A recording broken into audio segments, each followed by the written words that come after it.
So I'm gonna start the demo. I'll try and allow people in here as they come in.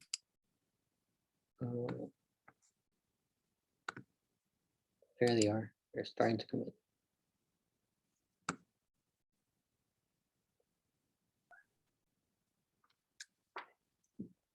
So if you guys are wondering what we're gonna do, I'm gonna do a demo on the torso, on the anatomy of the torso. It's the cast that we bought, that the university bought for you guys.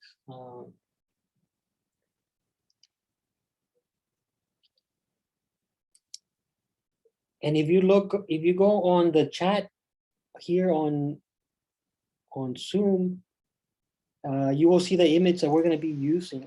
I uploaded 3 images to the announcement. But yeah, you can just go on the chat here and you will see the image that we're going to be using as a reference. And well, let me, just so that you don't have a blank screen, look, this guy right there is our model for today. I've been waiting a few years to get these things purchased, so I can't wait to start drawing them. I've been using them a little with my painting classes. But this is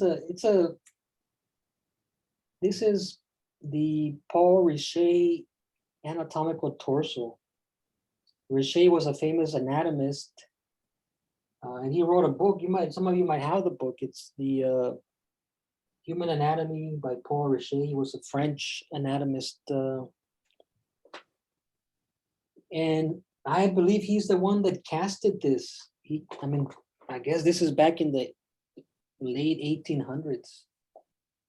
And so we contacted a company that makes these casts, and we were able to purchase them. I think that one, not to brag, but see the both of these, they're about $900. So they're pretty pricey.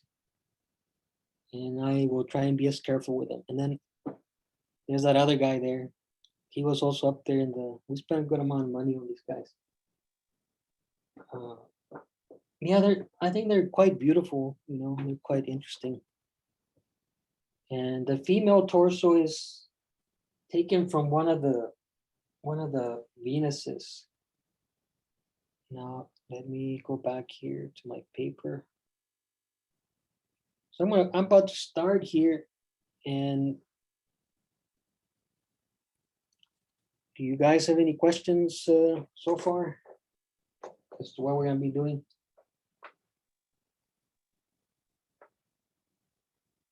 Now I'm gonna start with the method we've been covering the whole semester. I'm gonna block it in.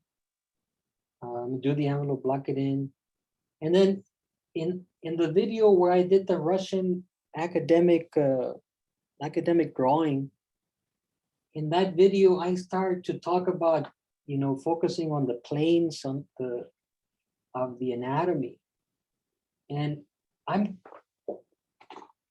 going to put those two things together in a way to try and make the drawing go by a little faster. I'm going to use graphite. I'm going to use a graphite pencil. But if some of you enjoy the red chalk, I understand we need variety at times. Let me see here.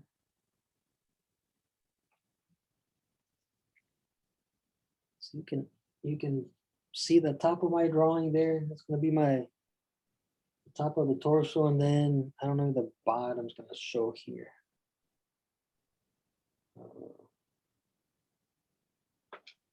Let me move. This always becomes a little challenge here, having everything within view.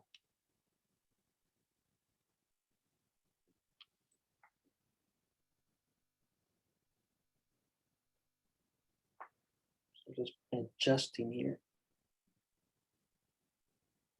So you see 2 smudges there. You can see now that I put my hand on there, the camera's able to focus. But you see top and bottom. and that'll give me you know, I was mentioning to the student that were here earlier, I would have liked to done it, you know, made the drawing bigger, like the full size of the 18 by 24 from top to bottom, but it doesn't quite fit on the camera. So, you know, I'll start here. I've done this plenty of times.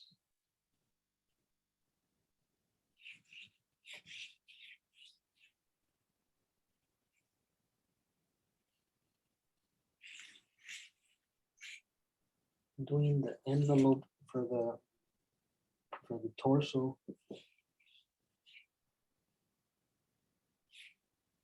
And then also, like in that demo for the Russian academic drawing, the line, you know, one line for the whole pose.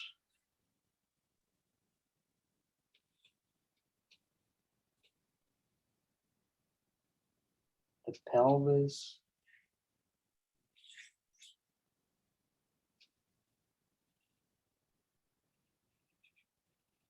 And start cutting into the envelope.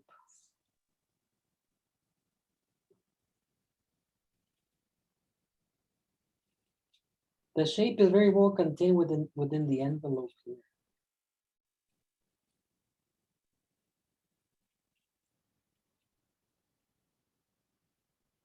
I want to also put the stand here at the bottom.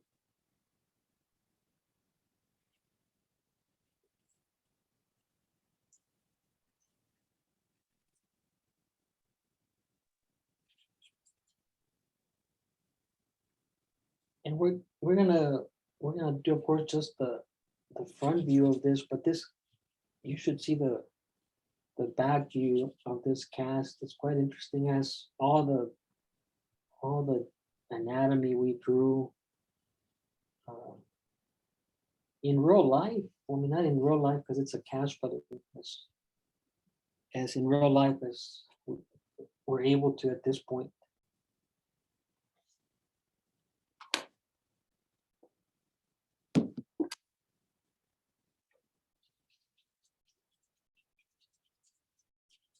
One thing you get out of this whole semester is that you need to really do a lot of erasing. So that's the start there. Erase lightly. And try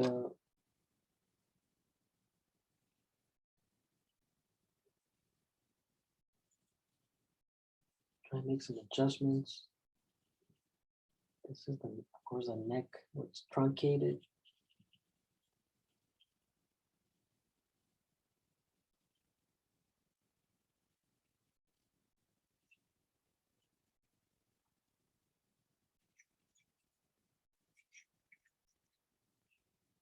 And see, now I'm also going a little bit into the figure, you know, here.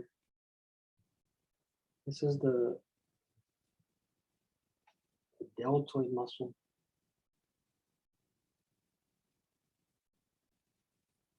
The latissimus. And I left this line because it helps me start to address the three-dimensional quality of the cast.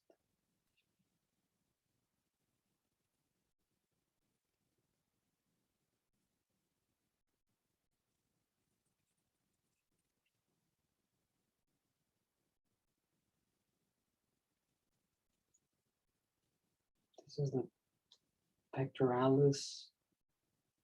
It starts to flow into the torso.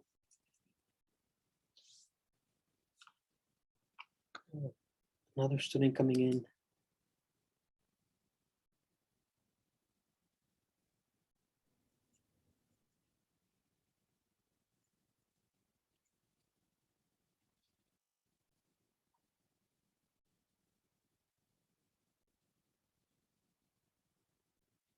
One thing that you know, the many things that are interesting about this cast, you can see even on the photo, like the bottom of the stomach, how deep it goes into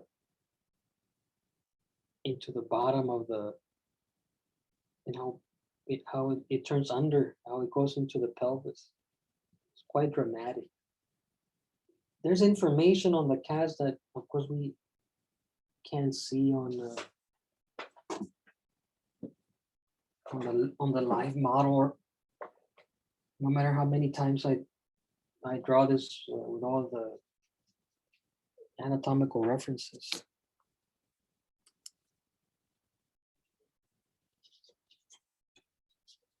When I raise and make some adjustments, I think I need a little bit more space at the bottom.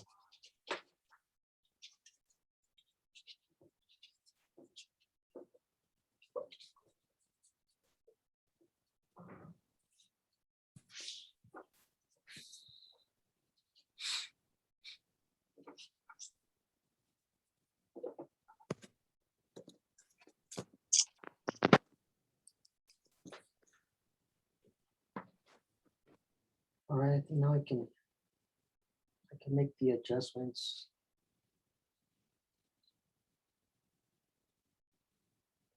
You don't see what I'm doing here, but I'm way at the bottom.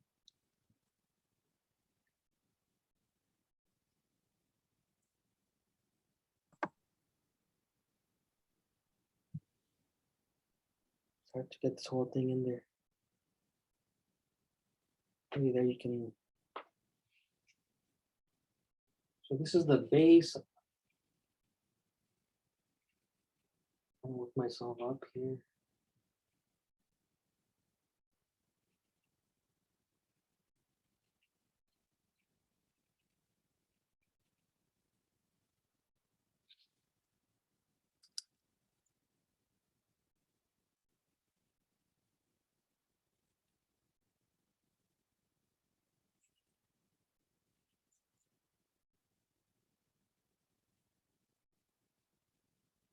I have to make it a little smaller so that it all fits here, even the base of it.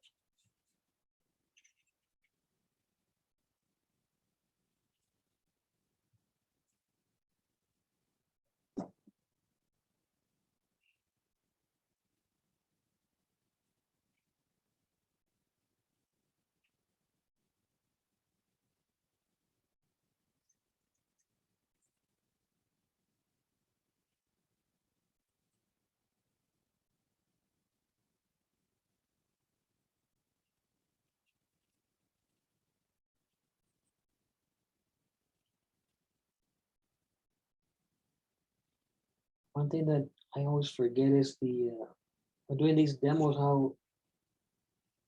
how much in the way the camera gets, like right in front of my face, so that I'm able to show you the whole drawing.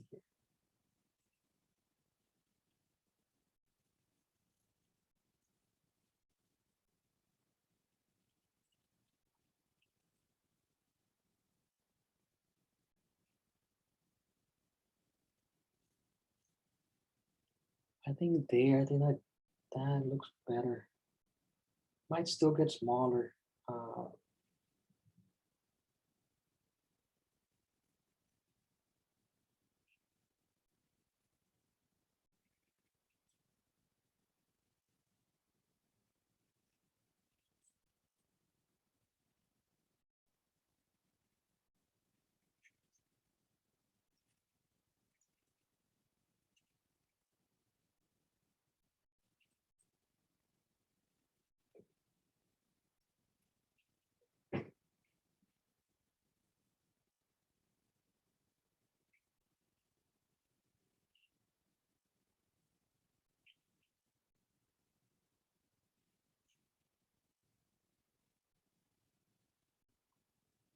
So it's the pectoralis. Somewhere here is the very top of the arch of the ribs.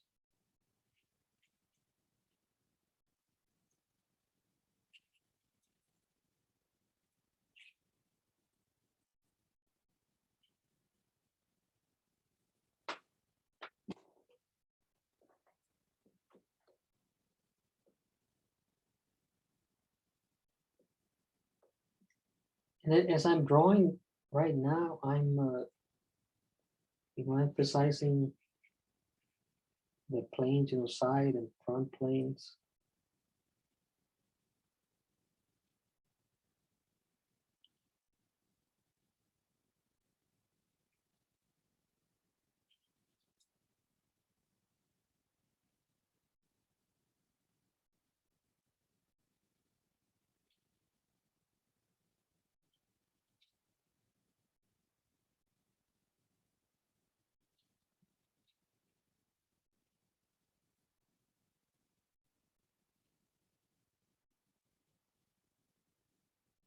So don't, you know, don't feel rushed.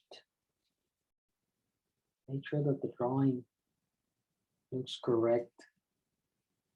Now this presents a challenge because it doesn't have a head or a head measurement to go by. So you have to rely a lot on the shape, on the flat shape, getting that shape accurate.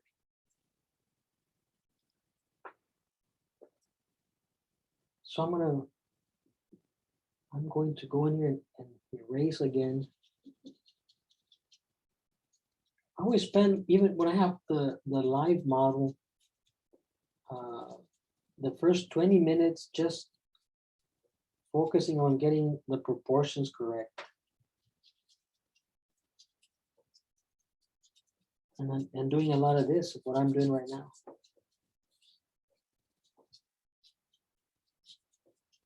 A lot of erasing and correcting.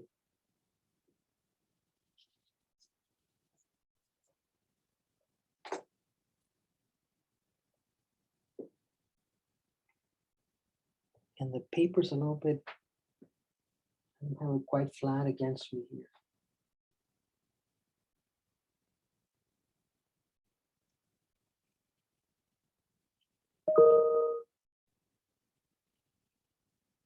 So I'll start at the base again, trying to find that line, the base there.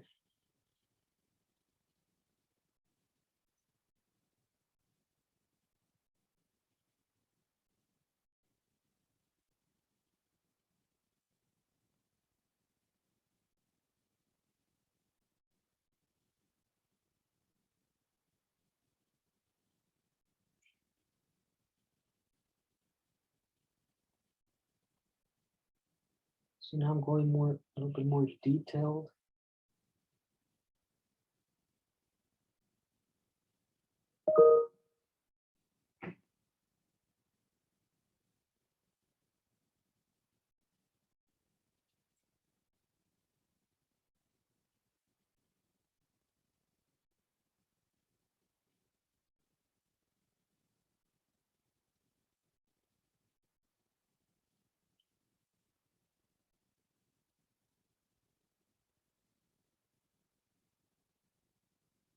You know, by looking at the cast, I feel that parts of it were cast from a cadaver and then other parts were sculpted. So that there was clarity in the forms. That's where the work of that anatomist, artist probably came in.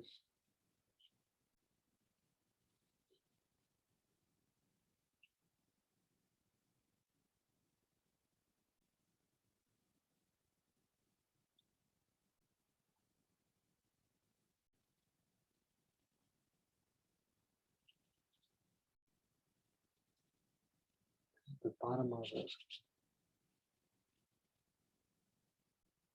rectus abdominis here.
As you can see, it's all, sticking with the method of all straight lines.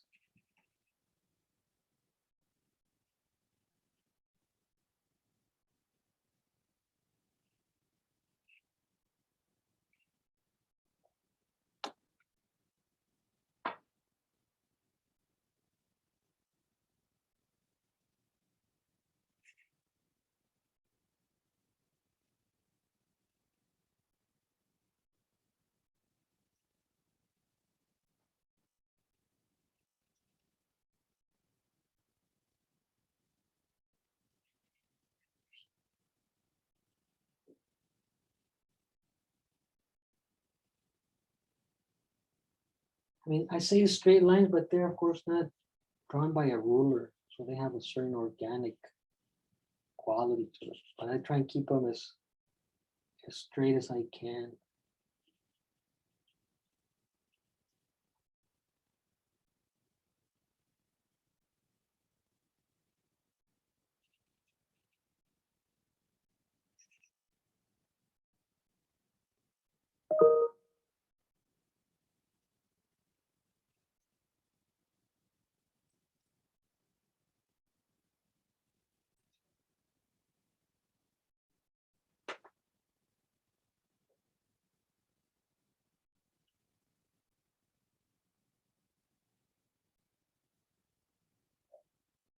So that's looking better now.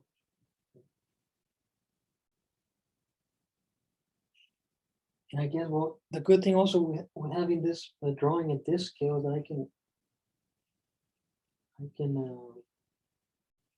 do this here.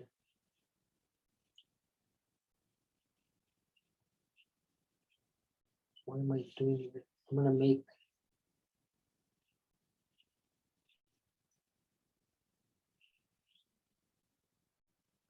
a rectangular prism here.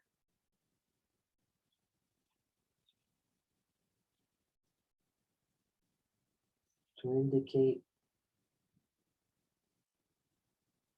the rib cage.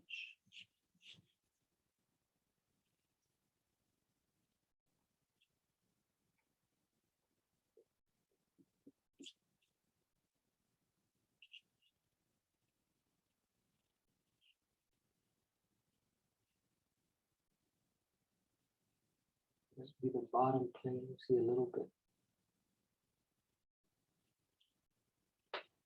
Of course, the rib cage is gonna fit in here, but just so you guys can see what I'm doing here.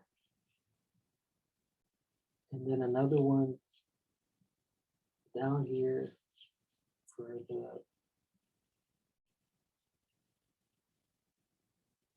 pelvis.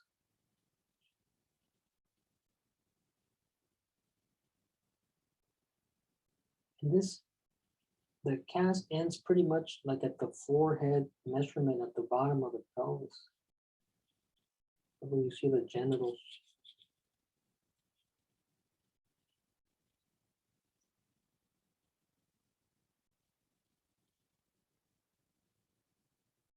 So like I've mentioned, we're like this is a one plane, front plane, side plane, bottom plane. So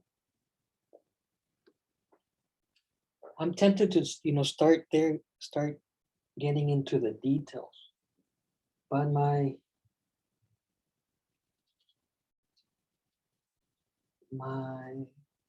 experience tells me I should just do this one more time before I jump in here.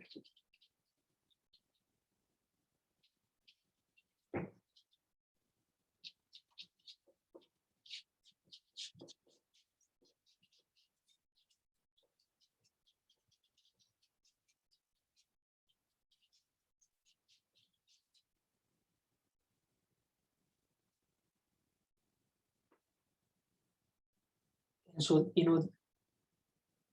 I'll emphasize this approach, that planar approach.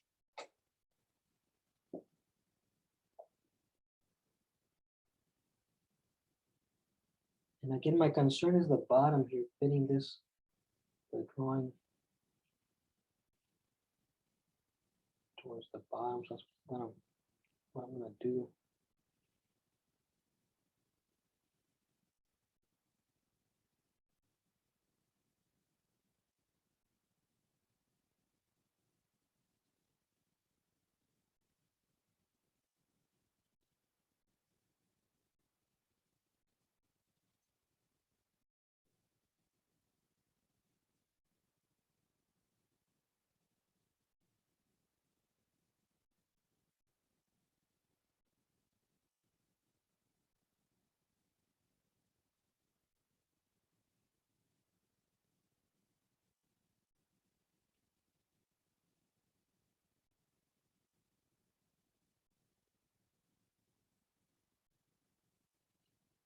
If someone is trying to come in, let me know because I'm now that I'm working on this, it'll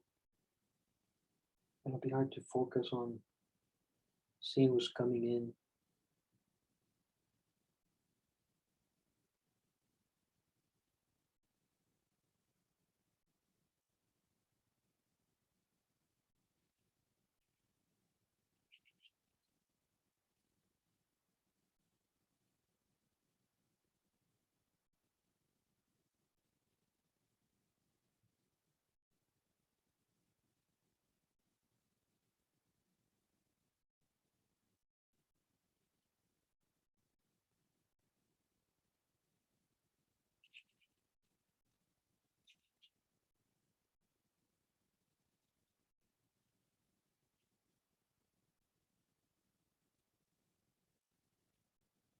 This is on this. We can see the external oblique.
The trapezius.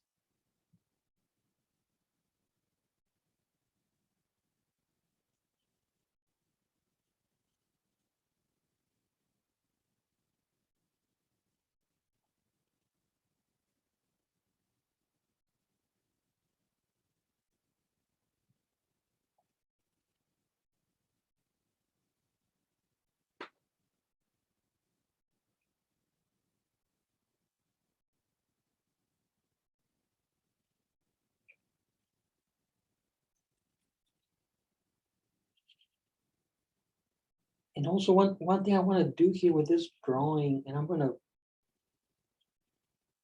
ask you guys to do it as well. Very few people attempted to shade the background on that Russian academic drawing. And okay, now I'm feeling more comfortable with this here, with the way this is looking.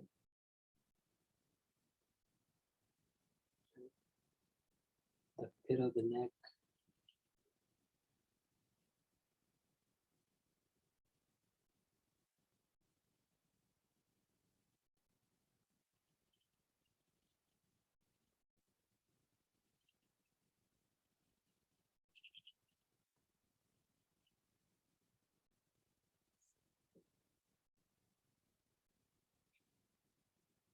So yeah, this process, of course, focuses a lot on the flatness of shapes. But then, of course, you got to go in here and start to deal with a three-dimensional. Let me show you a drawing I did here in the studio last week.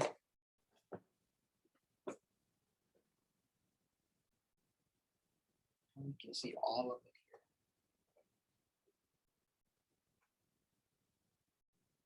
This is we did this in the classroom with just me and Jonathan in the model. And now Roland is, I mean, he's muscular. I mean, but a lot of this that you see on here, I exaggerated by just emphasizing on what I know about the anatomy. And I had some anatomical drawings that I was using as reference to, pull out more detail. And that's, in a way, that's what we're doing this drawing. And I also send you the picture of Roland because I want you to be able to pull out more details from your figure drawings than what you can just see from observation. You have to dig into what we've been covering.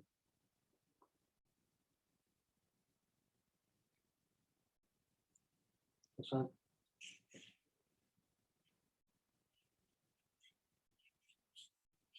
now on this, I'm gonna cut this almost in half here.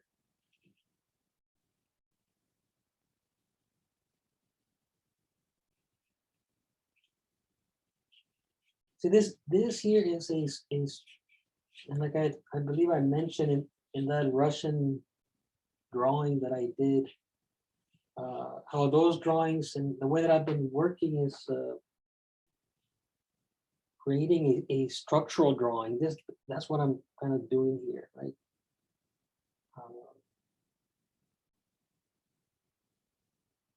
And so in here is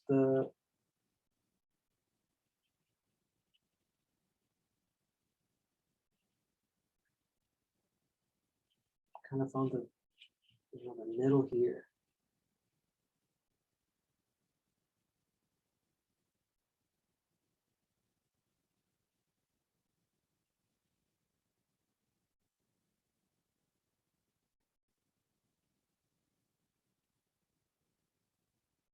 See, of course, the rib cage is not going to be that wide, but I'm trying to locate it in here just to help me place it.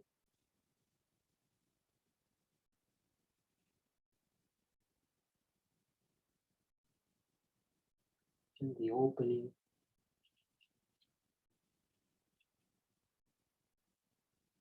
The sternum.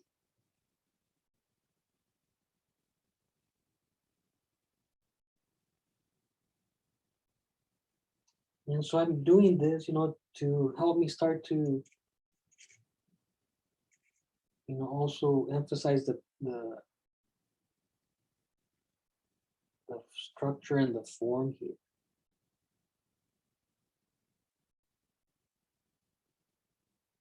One thing, you might be able to gather this from the photo reference, but there's the only time that the sternum and the belly button, the only time they line up is of course when they're when the figure is facing you frontally.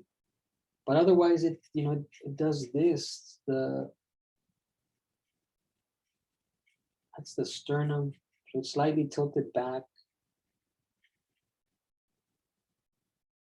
And see, that already starts to give it a three-dimensional. You've got the width and the height, and this is starting to kind of add the depth to it. And here I'm, following. There's the division on the anatomy between the rectus abdominis down to the belly button, and then down here it is very dramatic the way that it goes under.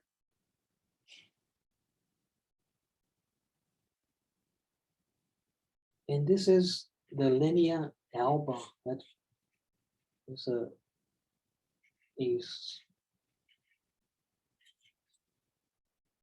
ligament that goes down the middle here. So this is determined I'm not gonna keep it on there forever just so that it starts to make the drawing look more three-dimensional. Uh,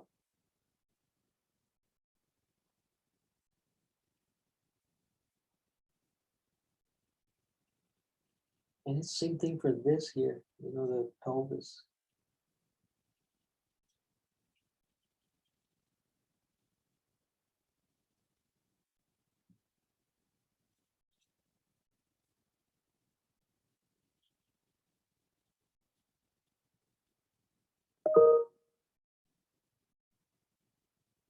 You know, that's the basic, you know, structure, kind of like a, you know, within the box. Now I'm starting to look for that bowl shape. Uh,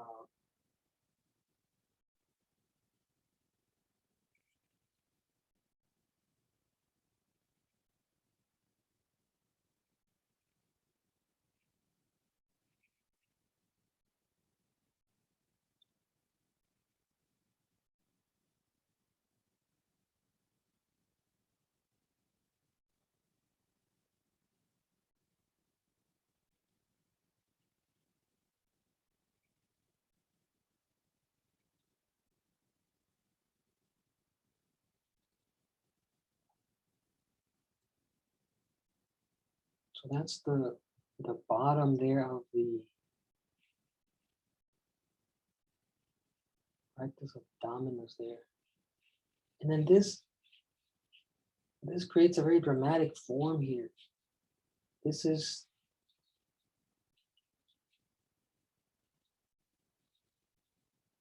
the sartorius muscle here.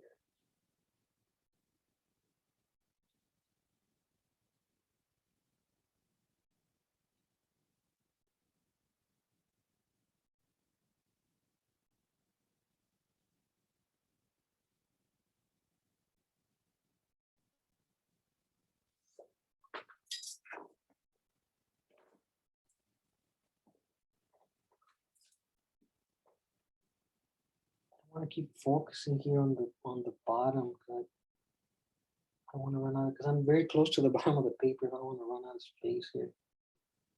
If I make a mistake, I'd much rather be towards the top because I have more space on the top.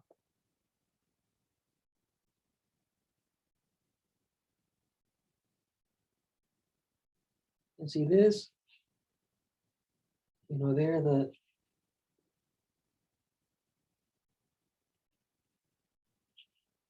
you know, the leg here.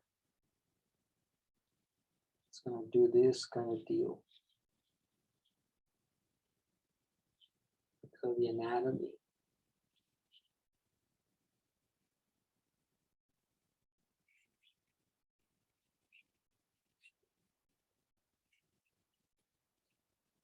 See, that starts to like that side, that's front, and then goes in. And the lighting is very subtle the way that I have it here, but as I've gotten at the stage that I'm in with my drawing, at a certain point, like I like like a very dark shadow on one side and a very light area on the other. But now I find it more challenging to shade when when there's when the lighting is very subtle. And try and bring out more details within the light.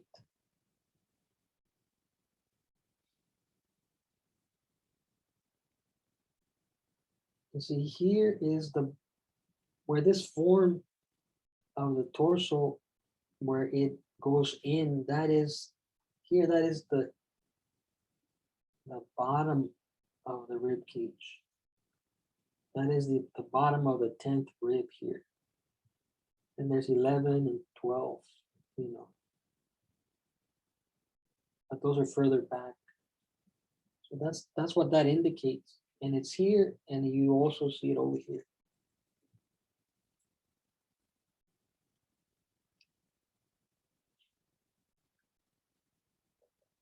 And a drawing like this, you see all the layering of muscles, and you'll want to get in there and start to do all those nice curves of the muscles.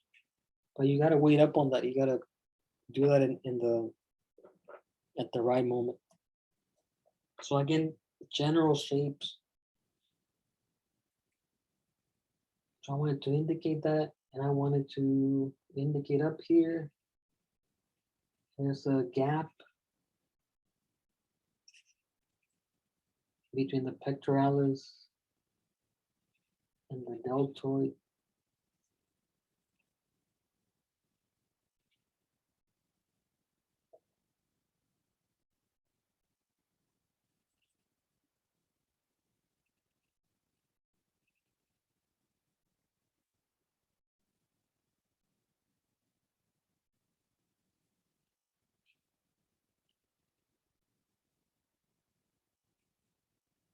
And just like I did here on the leg, to indicate the side, now I want to indicate the side here of the torso. So remember, you've got here,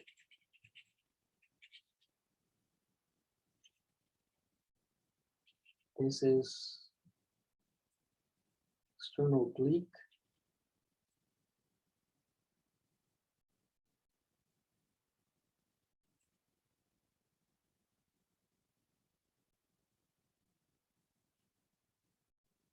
And then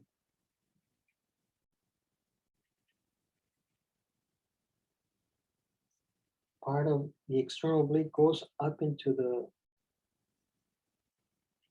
rib cage. See, now that's what starts to give you the, you know, the front and the side plane. Of course, within the side plane, you've got the serratus, the interlocking parts of the external oblique, and also the ribs. You know, trying just to keep it real simple. Pectoralis.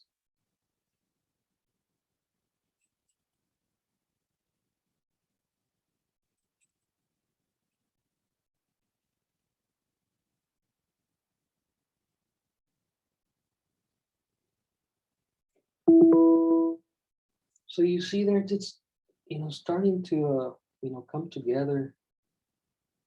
Uh,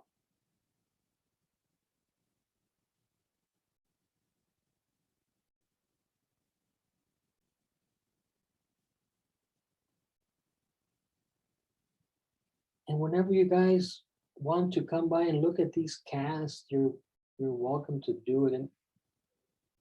And see, we're always taught, you know, and then, I mean, there's nothing wrong with it, like that, you know, that the neck is a cylinder, right? Something like this. But if you look at this cast, how it's cut, you realize that the back is very flat. That's in part because of the muscles in the back that give you that plane. More like something like this. But yeah, the back is very, very flat. The back of the neck.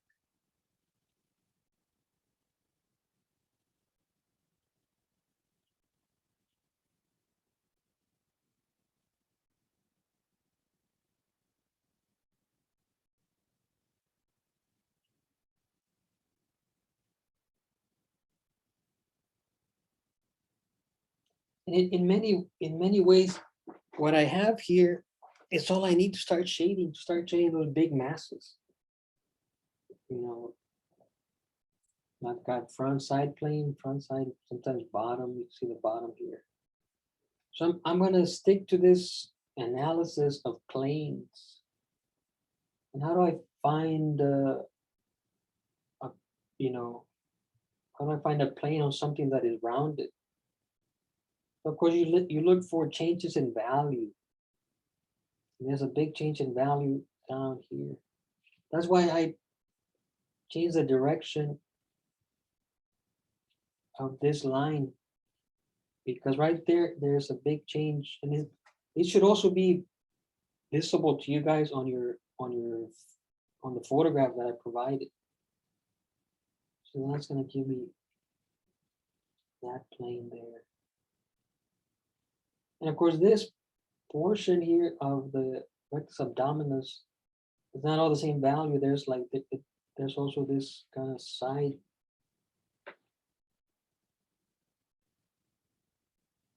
There's a change in value there, and you also see it, of course, on this is the edge of it, and then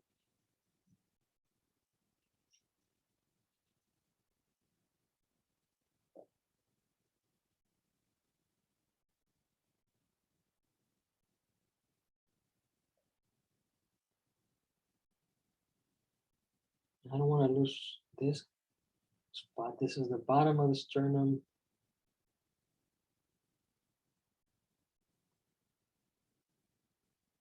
And I can see from there, you'll have the arch. I want to keep it more geometric.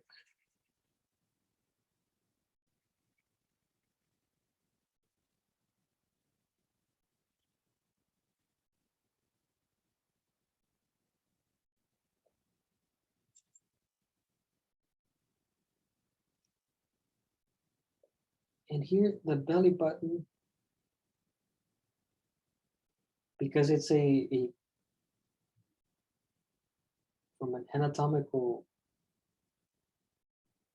from a cadaver, the belly button here looks like an Audi, a little button sticking out, which is not the case when you have skin over the figure. Then it'll be a little cavity on there. Well, depending on what kind of belly button the person has.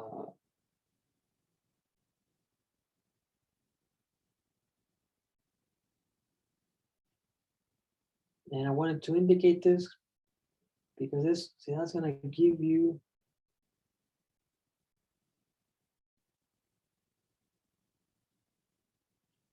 a change in value and a change in plane. And that's determined because that also lines up with the bottom of the rib cage.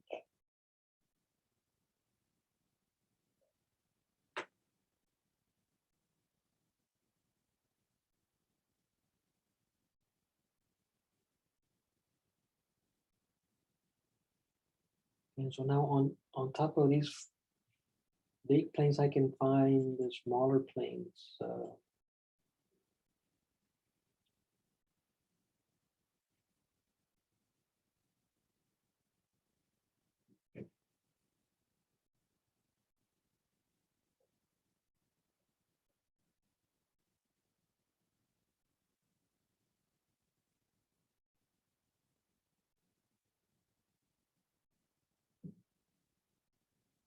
Where do I see a change in value?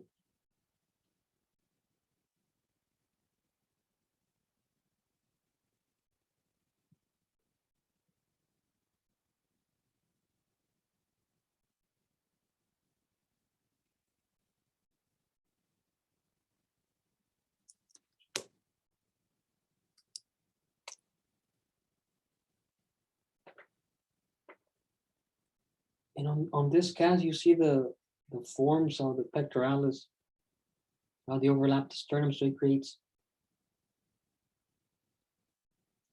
kind of like a cavity in there.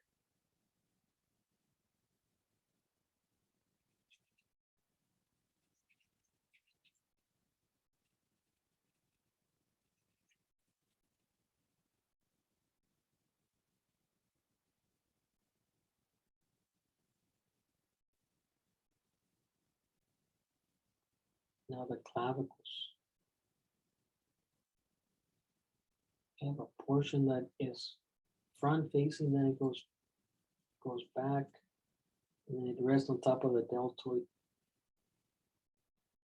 Here on this side, it kind of gets hidden because the arm has been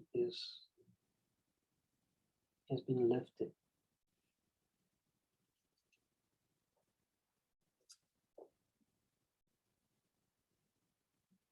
So let me take a look at this, and there's some things that I like and some things that I think I gotta fix.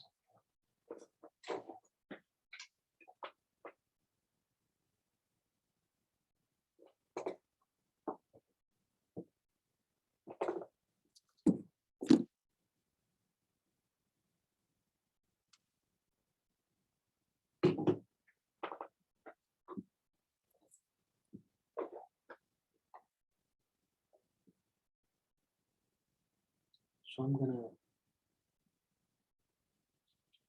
slightly erase it here.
And at this point, I like, and I feel pretty confident on the size of this. I can spend some time working up here on the top.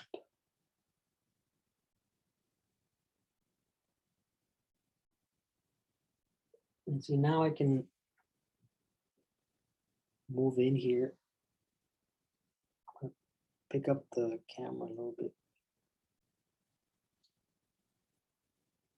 And I can bring this closer now. Now that you've seen how I started the whole thing. It also makes it easier to draw. I'm switching now to, you'll see, like, I'll start using more of my fingers to draw.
That's the cross section there of the neck.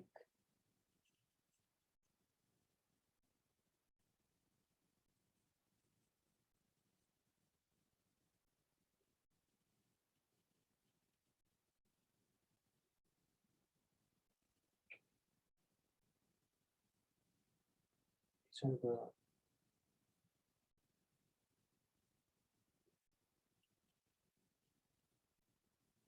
sternocleidomastoid muscles.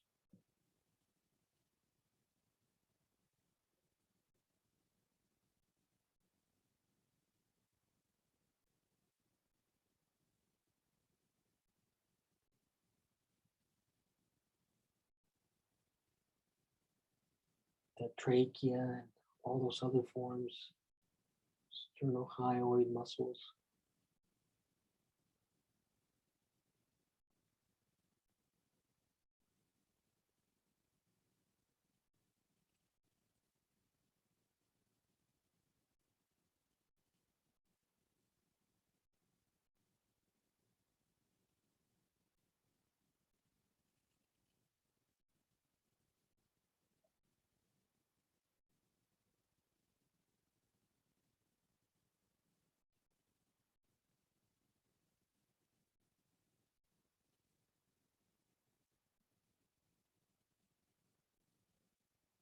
Even though here the front of the clavicles gets covered up by part of the pectoralis, I want to emphasize that that this part is more forward facing, and then this goes back.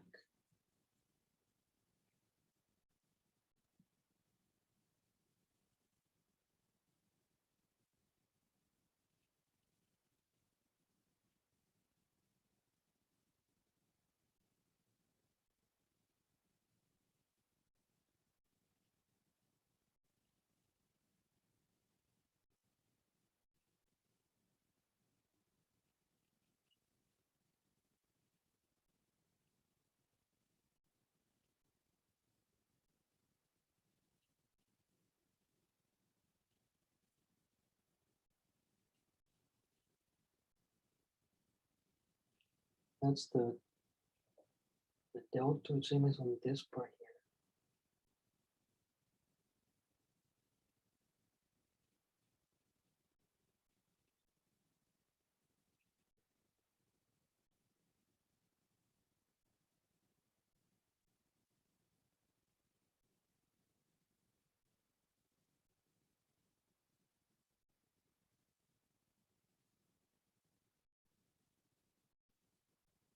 See there, see I got more volume to this.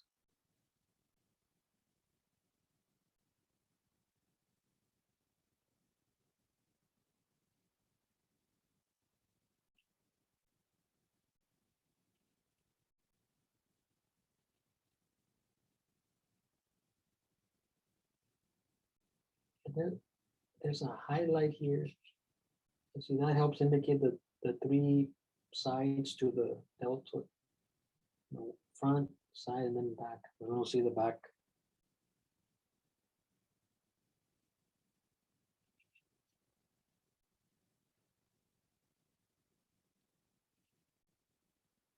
And this is the tricep.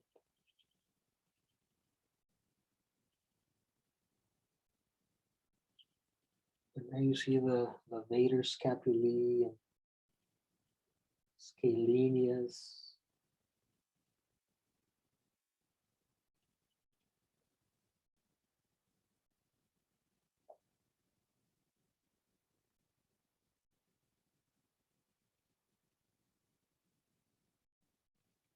Even though I'm starting to focus here on the muscles, I'm still keeping them pretty angular. So then you see the clavicular portion of the pectoralis.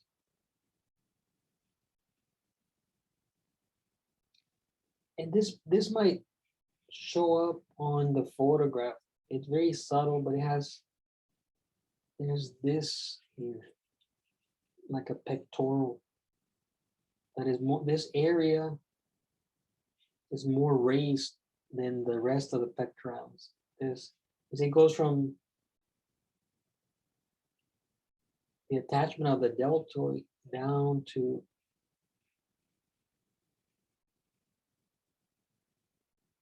like the middle of the sternum.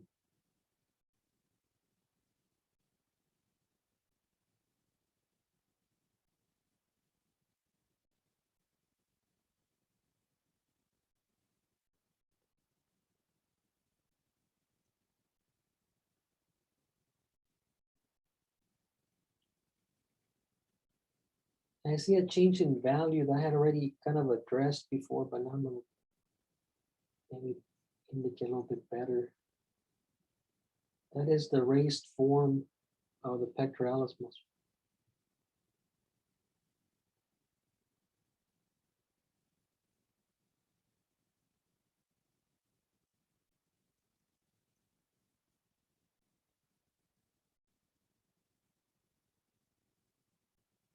And on this one, because it's stretched out, you don't see that form as much. It's thinned out because it's stretched out.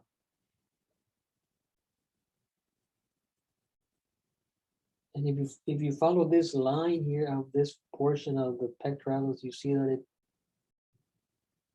follows the raised area of this portion here.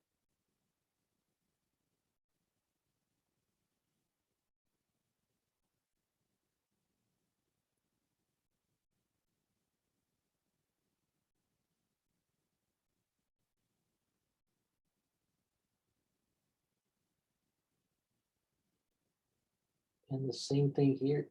You see a change in direction once it crosses this line here.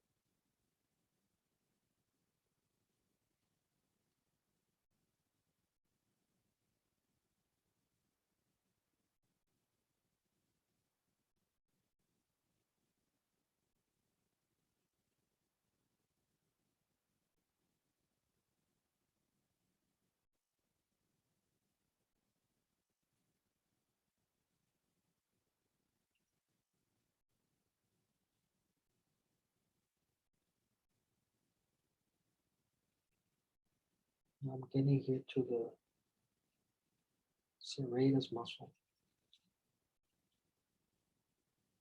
in the latissimus dorsi.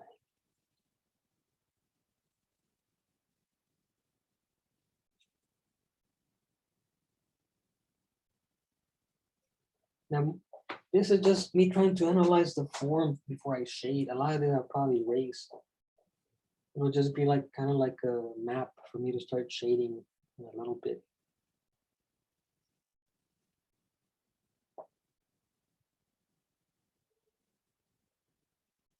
And here the latissimus gets a little bit more stretched.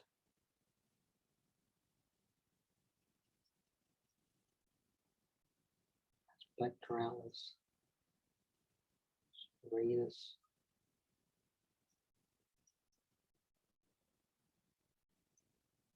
I'll break this up into its individual forms later.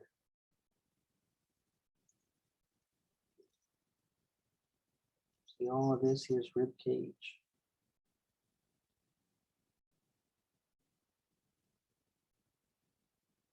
And then on the photograph, you might see that there's this division here within the front plane. That is the separation of the rectus abdominis.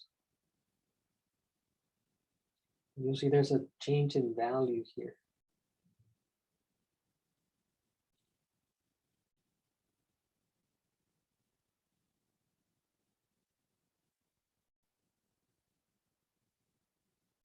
And it makes me jump over here to this side of the external oblique.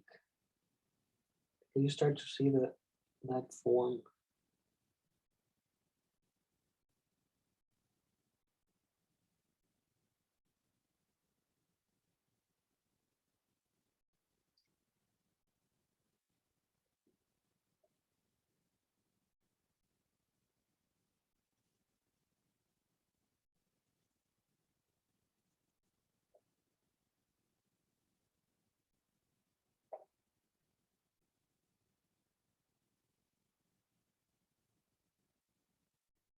Remind this up here, this is the arch of the rib cage, and then this is a division of the rectus abdominis.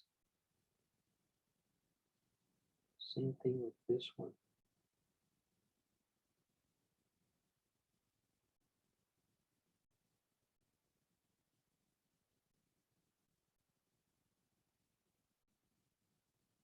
Makes me have to pick up the belly button.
I'm getting to to the bottom here. Let me tilt the camera.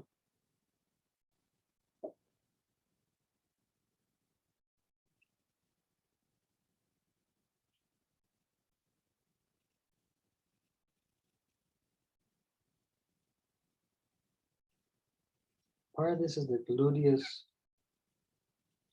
and then part of this is the tensor.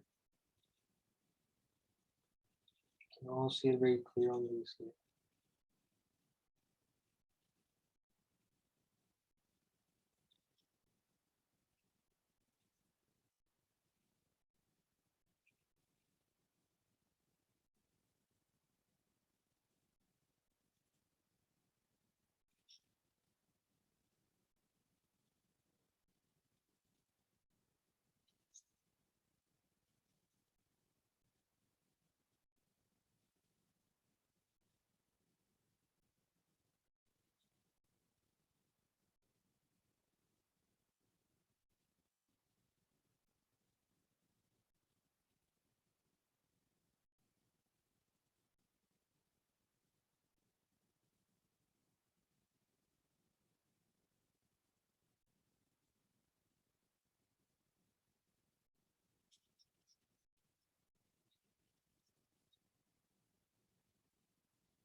So I wanted just to kind of analyze this a little bit before I start to go in here with some shading. Like I said, I'm gonna probably erase some of this. So I like that it's fitting on there. You know, as I look at maybe the deltoid got too big. I'm still not fully committed to this drawing here.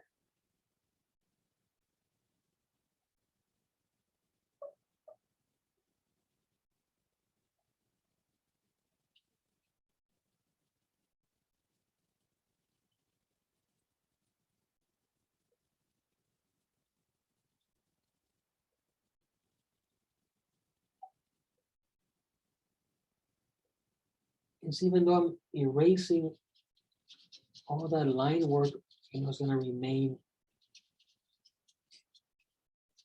and help me in the process of shading.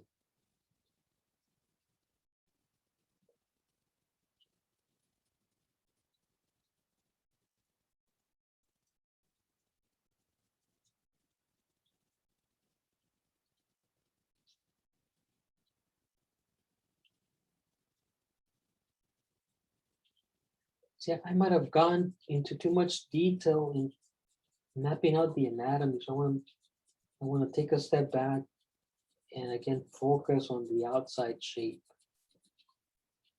on the flat shape.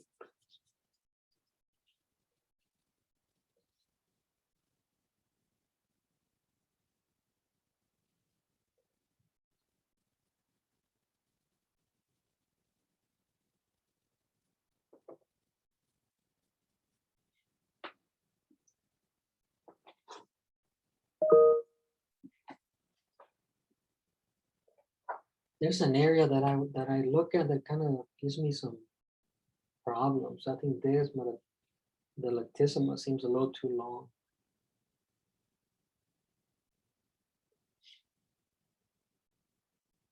And I think this part of the leg ends up a little too short. So I think I can make some adjustments there. I'm gonna start here with the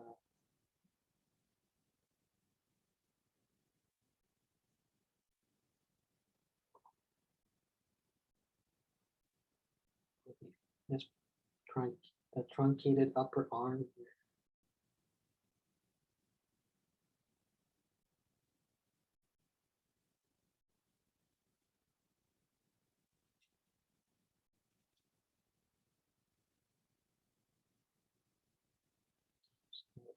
shave off a little bit. But see, now I think maybe this got too big. Now it seems that the problem is the external oblique. I think that is, so that helps me move this up.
I'm looking,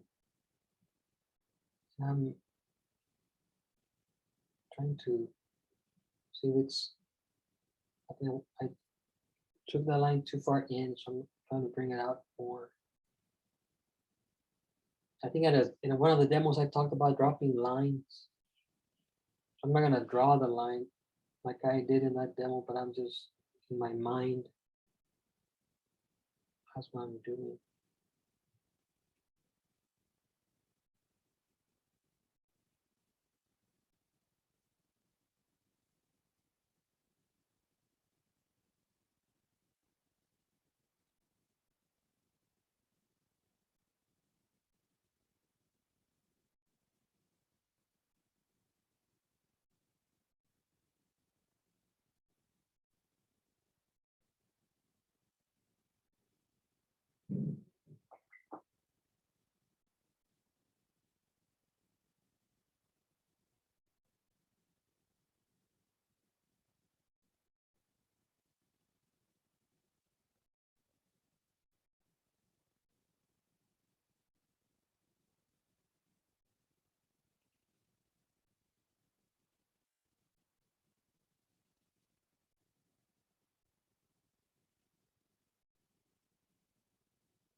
See, this here is the pelvis, the anterior superior iliac spine, somewhere here.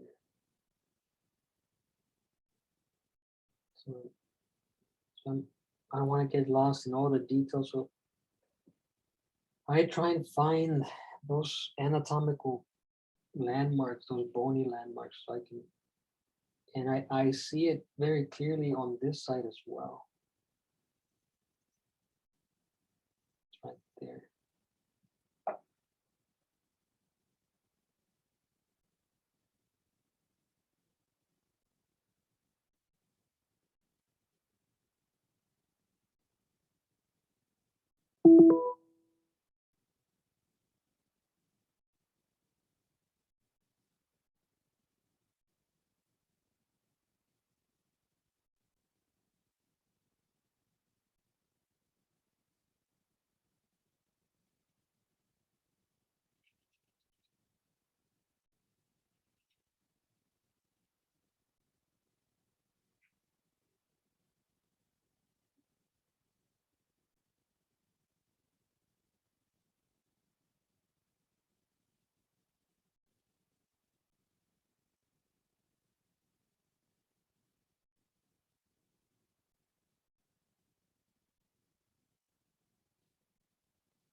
So I might not get to shade today. I'll keep doing these videos.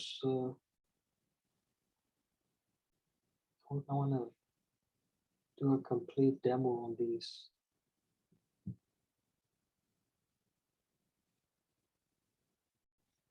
There's a there's a reason I want to do this, of course, so that you guys learn how to draw and how to learn about the anatomy, how to make a cast drawing. But I think I find this the torso is a very challenging well, it's most of the figure, but I'm doing a painting of the female model, and it's it's the torso that I'm having issues with. I mean, it looks fine, but I want it to look even better, to look great. So what I learn in these demos, I will then apply when I'm painting.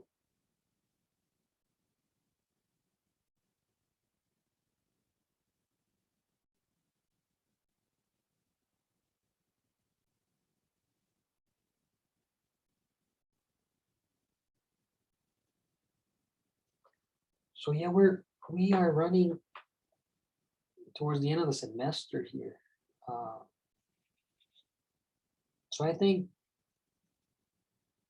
still debating what to do for the final, what to assign you guys.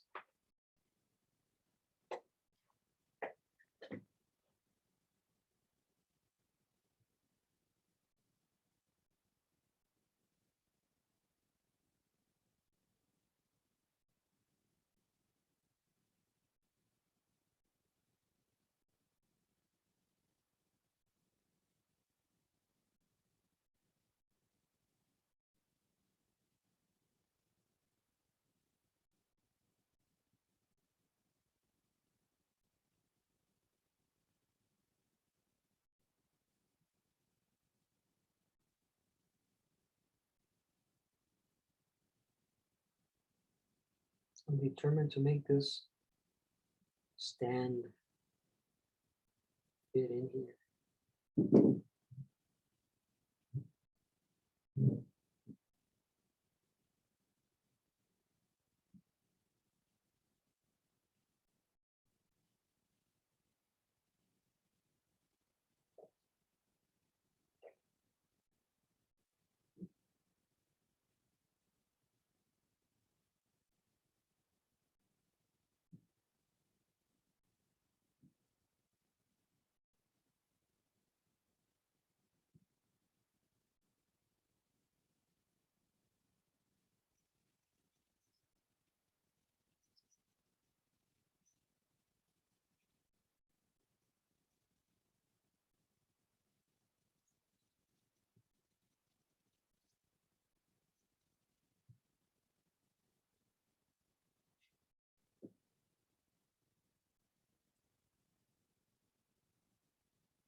There's a little bit of a shadow shape here.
This is the clavicle where it attaches to the acromion process of the clavicle of the scapula.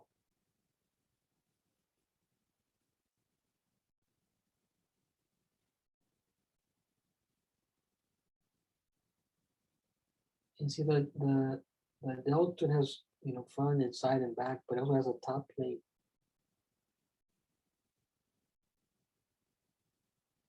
That is then broken up into different sections of the deltoid muscle.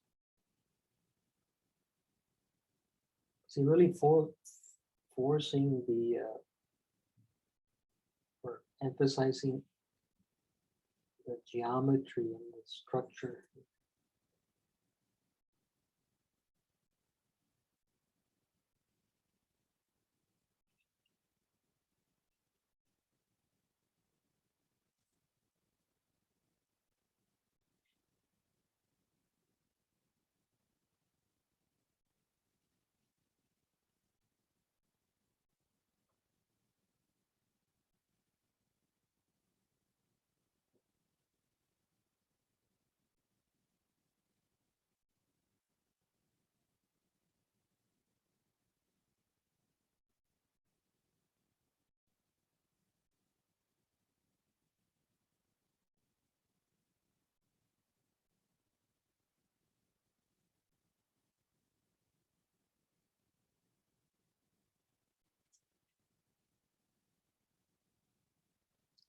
So we have about an hour. I think I can start giving it the general shading. A little bit.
I made that too wide.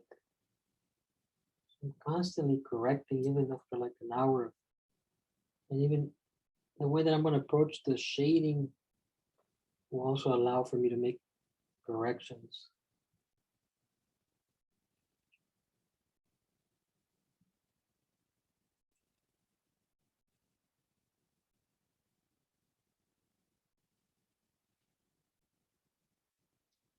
See, so I don't want to re-emphasize the drawing. They already have some of that mapping out.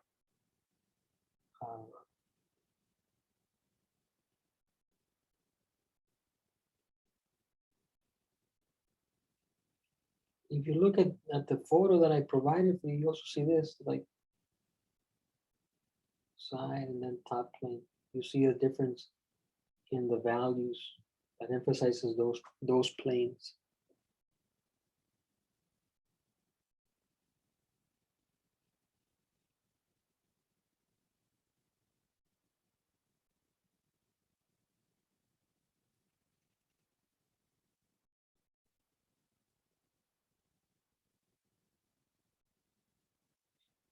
So I'm going to shade and start shading.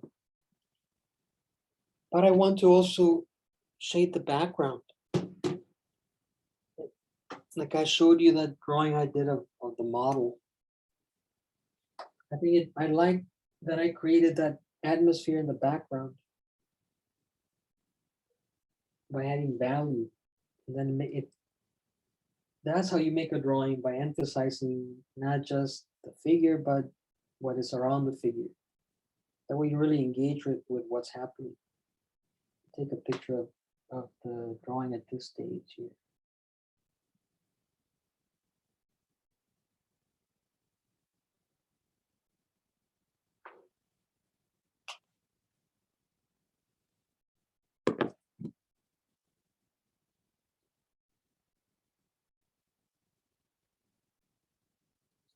I think I have to move the camera a little bit down.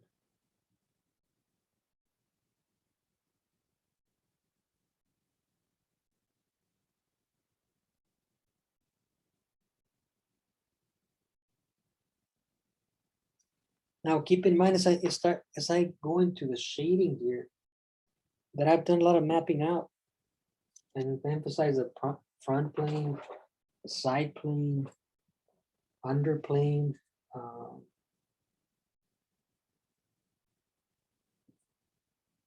So yeah, the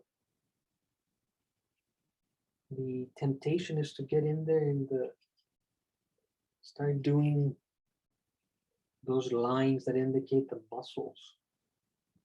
But let's put that aside for a little bit.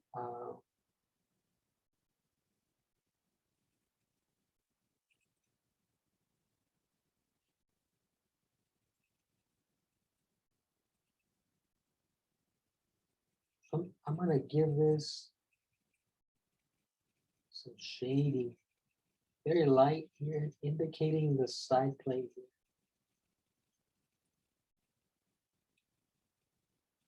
The way I've got the lighting set up here is my office has two lights, one right on top of me and then one towards the door. So I just turn off the one that would be on top of the cast. So it's getting kind of like a frontal up, like from the top and front angle that the lights is coming into here.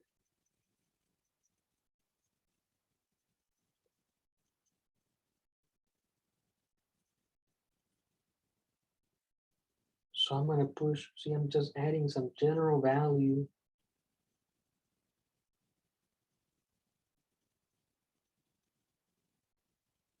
to the side plane.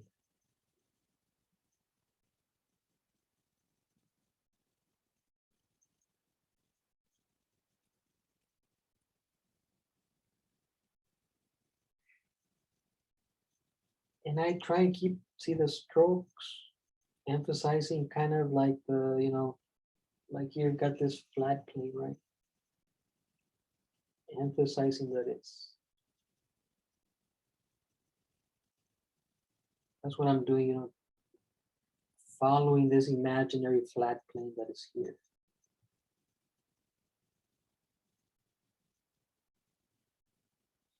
And then I can do also that same thing on the side plane here of the deltoid.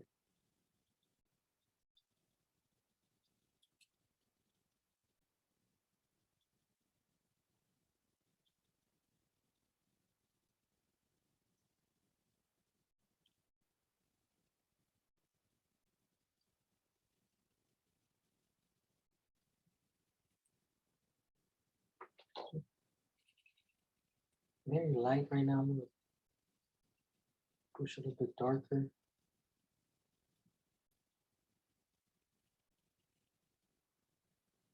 And then there's also some of that to emphasize the side plane over here. Remember, I had already mapped that out. You might be able to see some of that, some of those lines.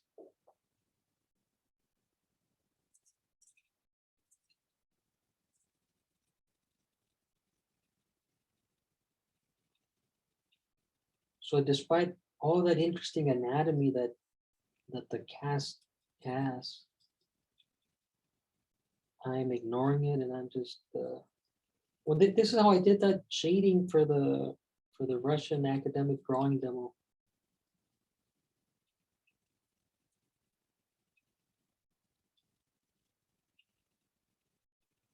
Now, even though like you look at the photograph, or I look at the cast, and it's like, what's the color? What's white? But it doesn't mean that you're gonna leave it the white of the paper. There's very little areas on it that are white. Very few areas. Everything else is a value of gray. So yes, it's easy to say, well, it's white. I'll just leave it white. I'll just do some dark lines. But you have to push yourself to try and address all those values that are within this white object.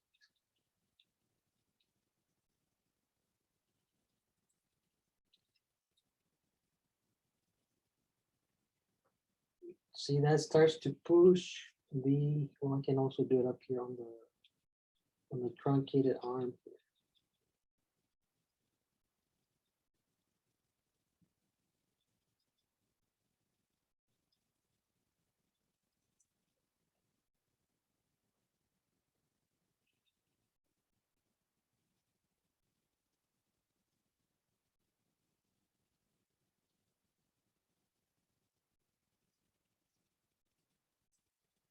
And one of your assignments, it will be to start the drawing of Roland, the model that I provided for you. And this is the way that I approach the drawing that I showed you a few minutes ago. Just looking at the big general areas of value, and then slowly focusing on the details. Now there's that's got the front and the side planes to the torso, but then there's also, I can do that same thing to some extent to the neck. Even though it is cylindrical, but it's not cylindrical.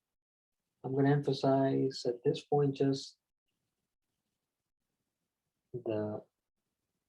its box-like or rectangular prism-like structure.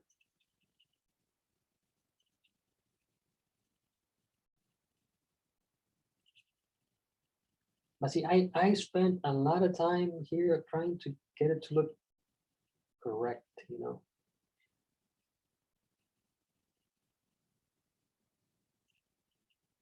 So don't be in a rush to shade, make sure that you get it to look right.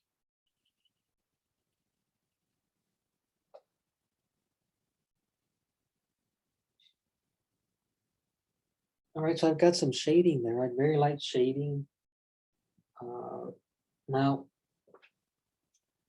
I'm going to put some shading in the background because I want to start to separate this from the background. I had somebody ask me when I was grading last time we met, like, how am I supposed to get the background so dark? And well, it's just time and like what I'm doing here. I'm gonna shade around this, some to some extent. And I'm looking at the background here in my office is gray, so it's not gonna be, pitch black. I do want some value here that will start to interact with the cast.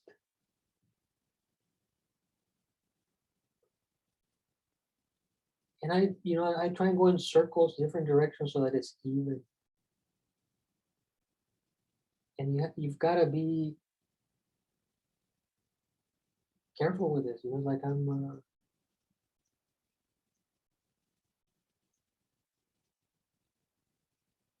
just using my pencil here. I'm not smudging with my finger. I'm not pressing too hard so that it gets dark quickly. I'm enjoying the shading process. That's key. You gotta enjoy what you're doing.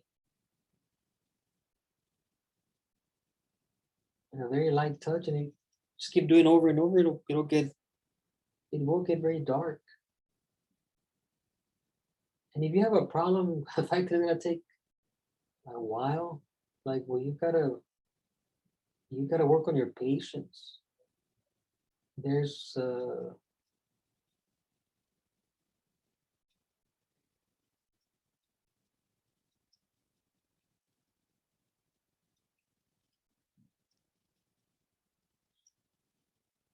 I've always been in everything I do.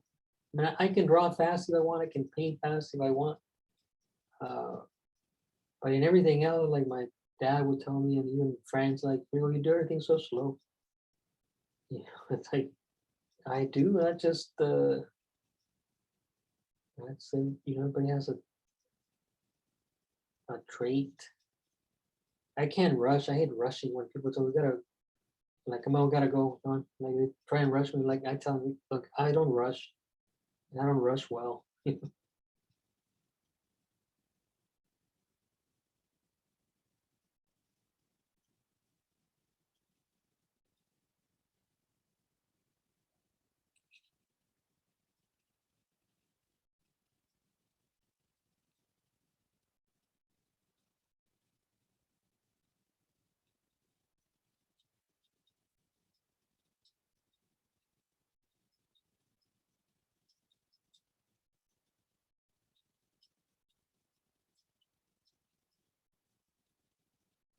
Now, of course, I could do this faster with charcoal, right?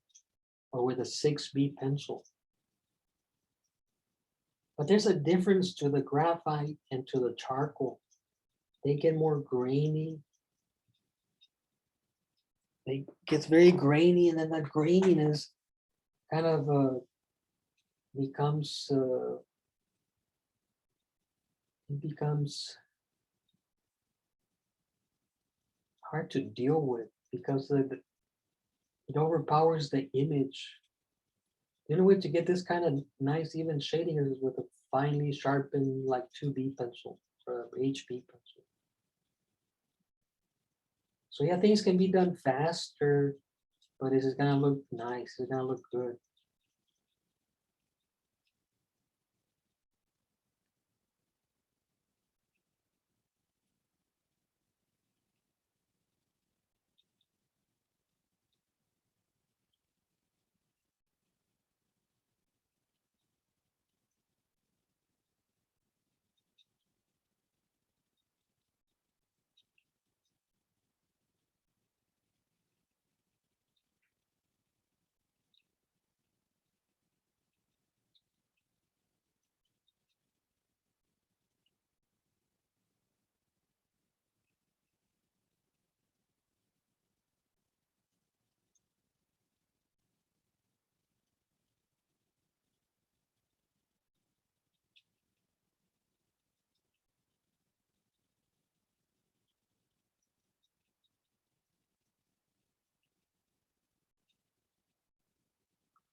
Now, how am I, as I'm doing this, I'm like, how am I gonna get this to look even?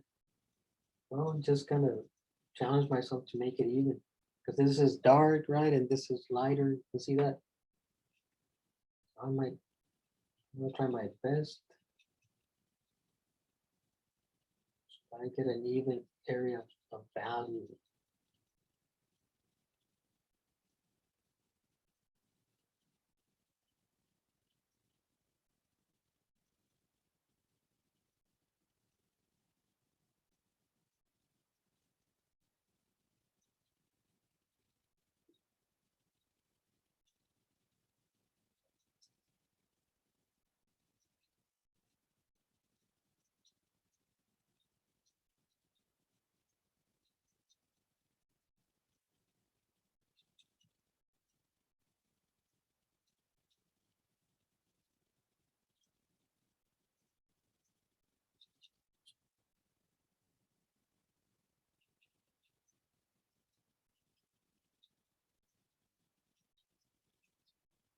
You might say that this, what I'm doing here, shading outside of the figure, is to get me ready for when I go into the figure, kind of like a warm up.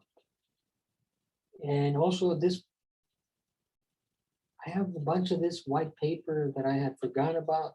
I had like, I don't know, 500 sheets of this that I bought when I was teaching at the high school, and I've had it for years. And so I just found it again. It's nice paper, but it's a little feathery. I don't know if that's the correct adjective. It's kind of feathery, so I'm trying to get used to its texture. It's always difficult jumping from one material to the other. I got pretty comfortable with the tan paper for a while because that's all I would use for my demos. It's pretty smooth paper, much more smoother than this that I'm using right now. It's kind of like when you sleep in a different bed, it's just kind of hard to get used to it. Takes a couple of nights. You get a new mattress.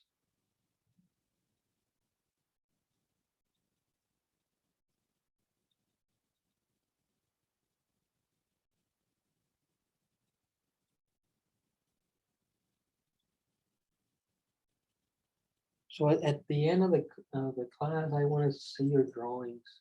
I haven't done that in a while.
But yeah, this paper, I'm sure I've ordered it for my students at the high school when I was doing that.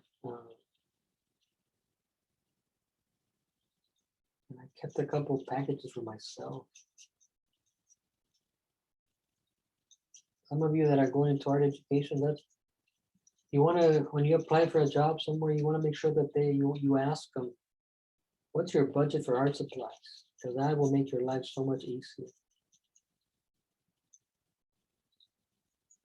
You always want to ask them that. So they're like, "We have any questions for us after you during the interview, you want to ask them, what's your budget for art supplies? Some schools are very generous.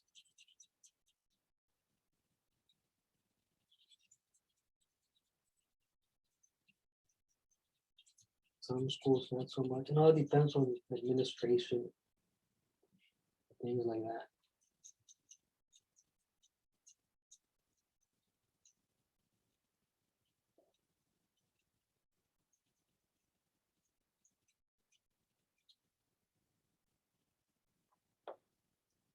Because if there's not a budget, then you have to buy stuff. And that becomes a big expense.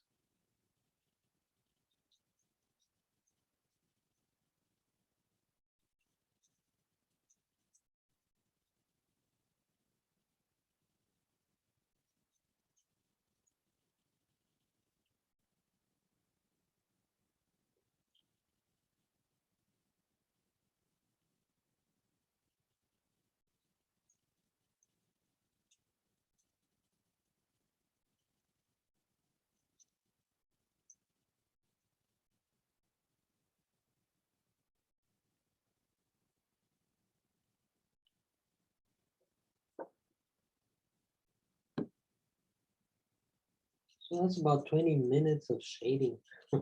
Time flies when you shade.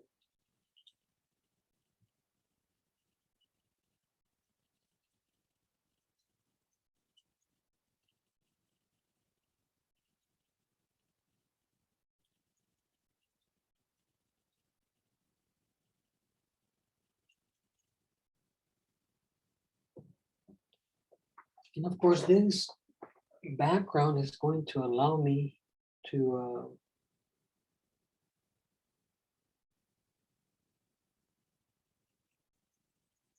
address the edges of the drawing of the cast and have them interact with the background.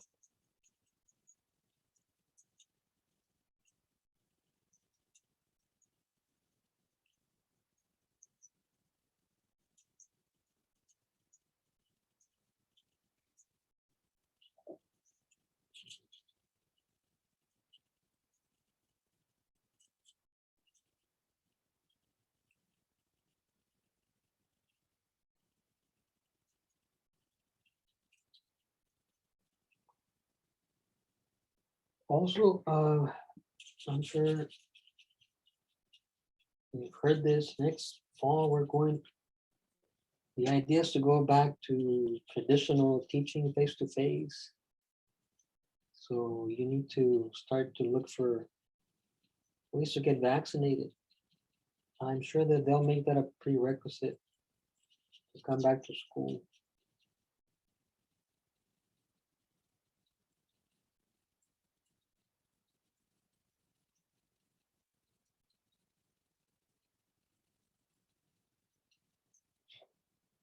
I was watching the news, and of course, some people don't want to get vaccinated because they say it's against this or that, it goes against their individual rights. But when do people's individual rights, where is the in between their rights and the health of the community?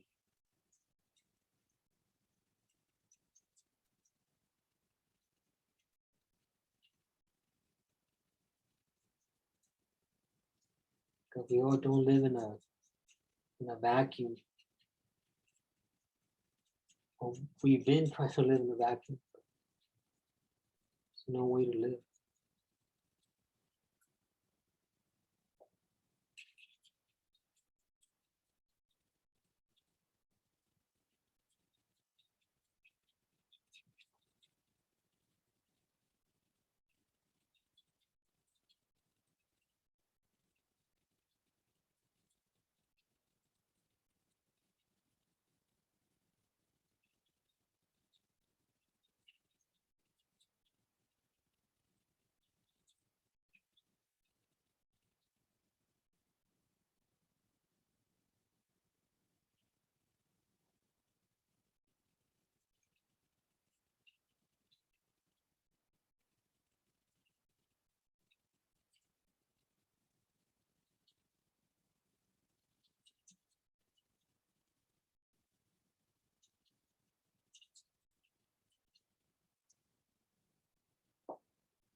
And and then after a while, I'll go over this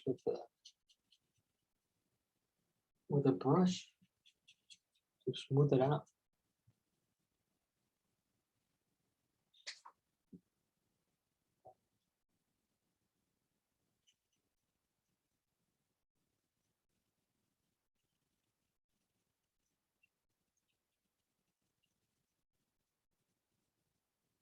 See there, like the value of the side plane and the value of the background are very similar.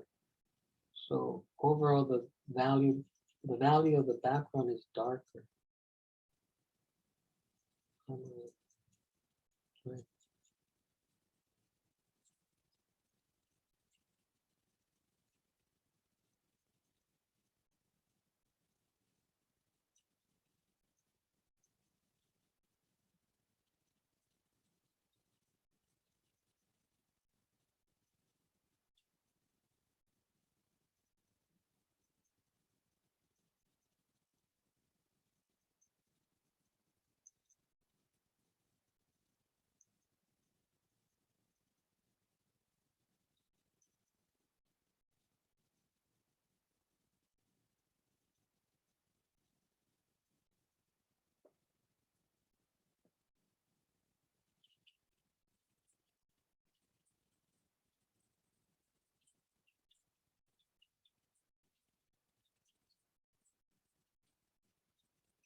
Now my background here is not totally, flat. Or there's like a corner of the room here that creates a little bit more of a shadow.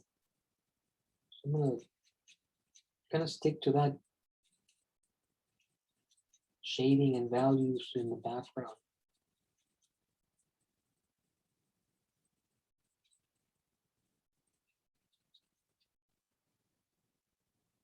So where's my brush?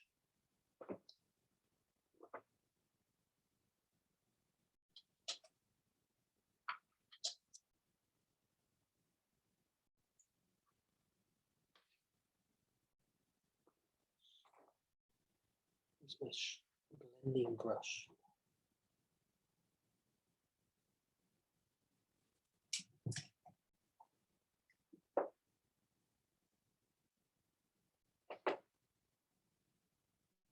Can't find it.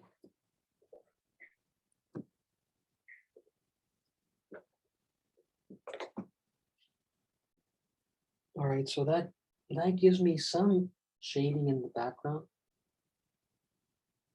I'm not done with it, but I wanted something to start the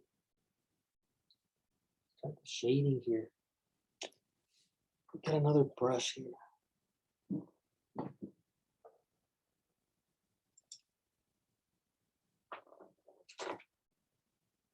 Make sure I don't have any pastel on the brush. So you see this brush is allowing me to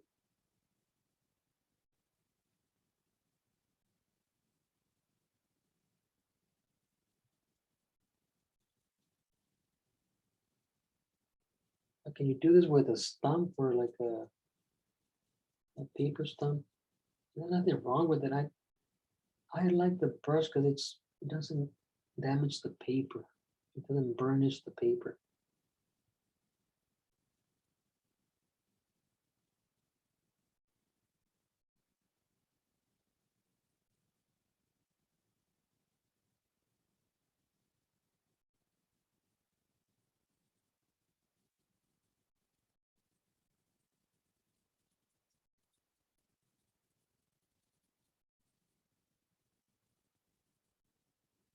And see now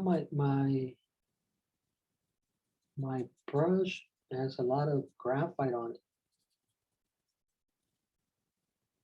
And one thing you always want to do this, look, here is the bottom of the ribcage.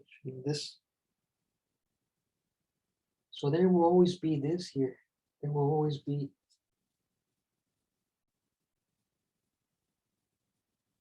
this will always get darker. You can see it, but I just keep going over this, kind of emphasizing, the plane here of the rectus abdominis. See, that gives me a very light value there that eventually will get covered up. And same thing, I can pick up some of this graphite.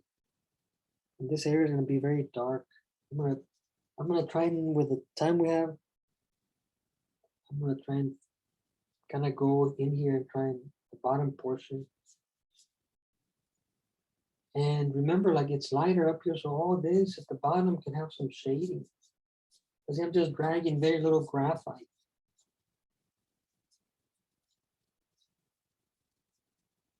Because there's no way that this light values down here are the same value as those up here.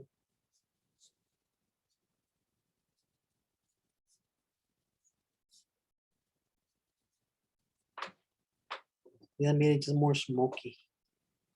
So, because there's a lot of dark values here, I'm really gonna try and work this to some degree of finish in the amount of time that I have. There's like a kind of like a shadow shape here.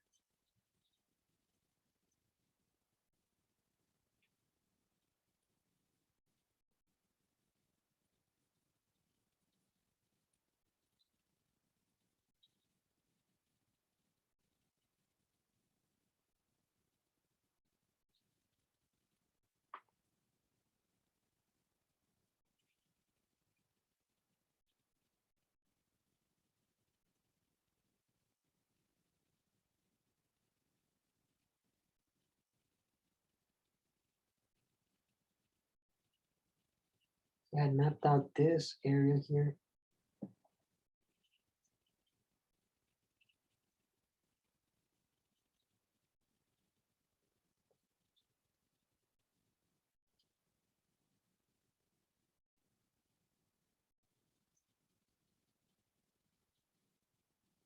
And there's a big gap on the leg here. This, once you remove the skin, there's this very deep area within the leg here.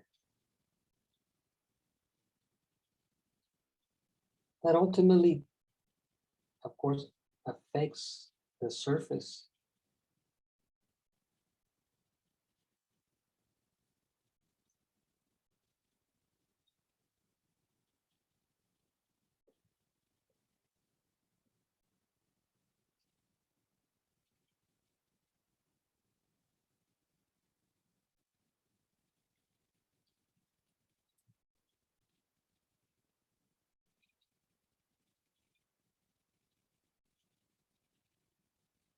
Of course, here is, I've got the general. We have there's the penis, but I'm not focusing on the individual parts of the genitals. I'm just, side plane, bottom plane. And then I'll eventually all those forms will fall into place.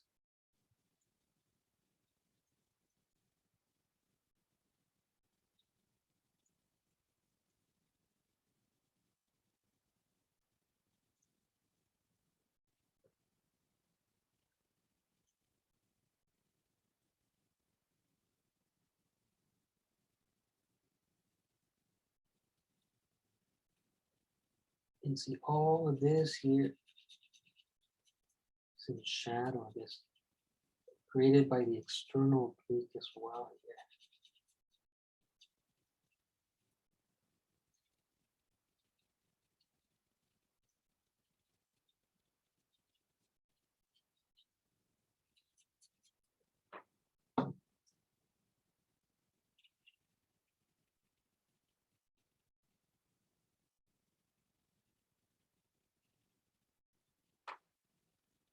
And so that I don't get distracted with details, I keep squinting to see general areas of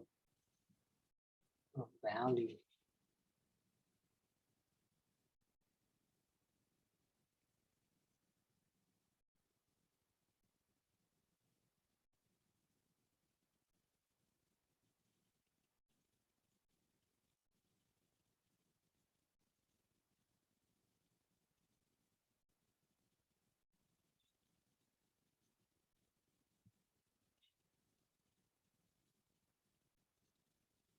I was when I went to graduate school, I think I had two great drawing professors. You know, very much trained in this like French academic. One of them I would say is probably, I don't know, one of the greatest draftsmen living. Uh, you can look him up. I've probably shown you his work. Dan Thompson. He- Just I mean, he's a great painter, but also he's devoted a lot of time to teaching, not so much doing his own painting, but just incredibly knowledgeable about drawing and anatomy.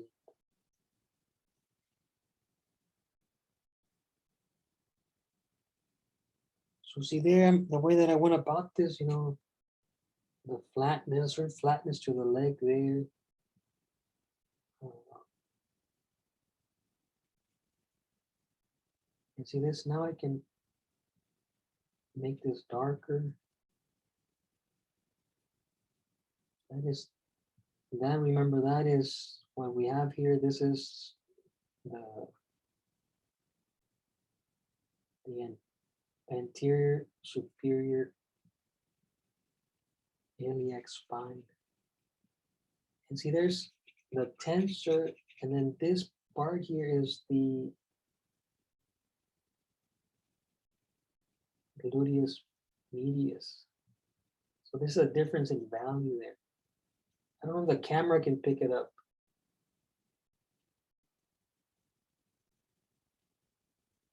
But I'm just focusing on general areas of value here.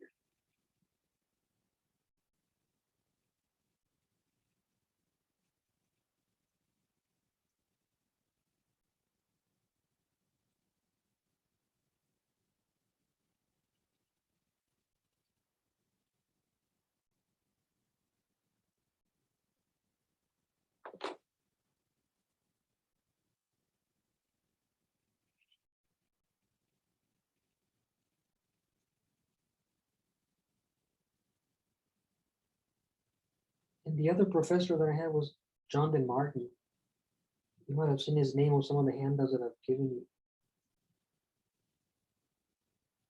Very thorough about drawing methods. He's got several books on drawing.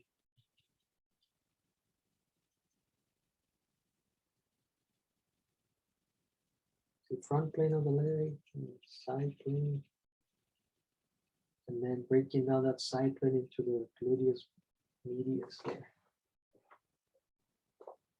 So very low detail now, but it's I'm getting that whole,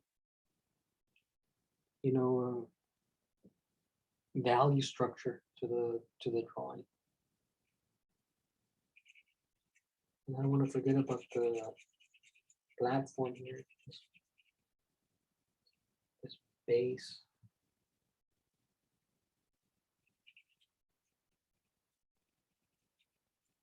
And see with the background, and you start doing the shading within the drawing, it starts to become illuminated. It starts to get this like glowing effect.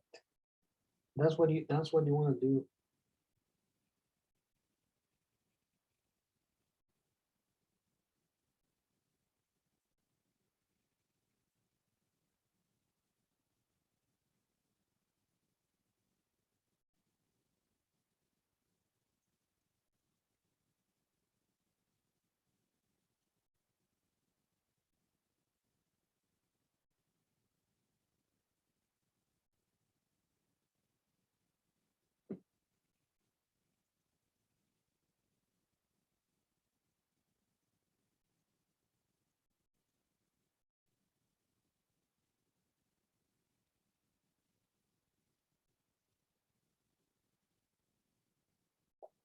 So now I can push. See, now I can push the background even darker.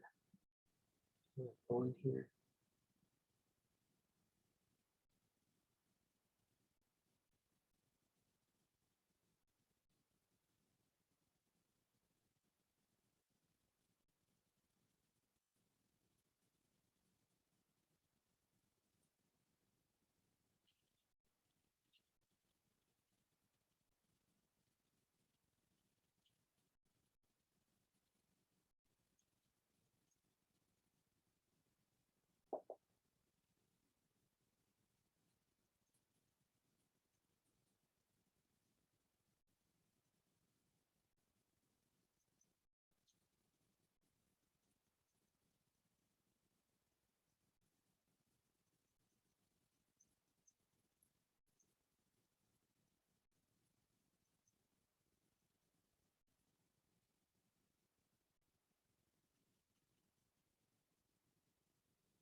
So now I'm able to separate it a little bit more.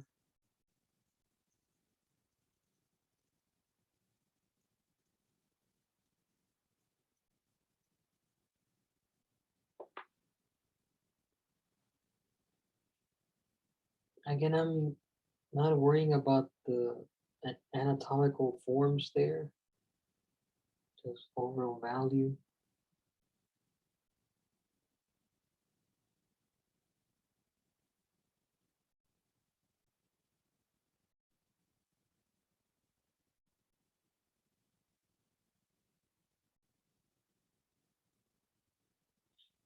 Well, I should say, like, I had three really great drawing professors,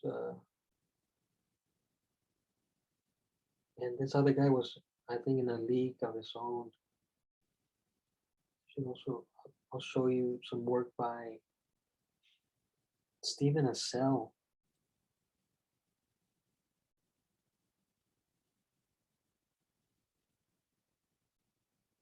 He was always drawing.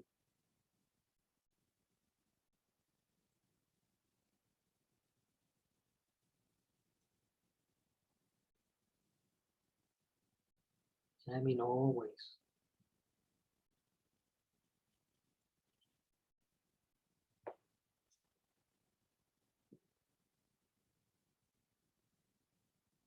And see, right now, everything is soft. All the shading is soft.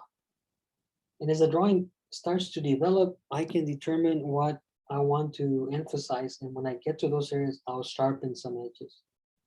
But this way I keep it nice and soft.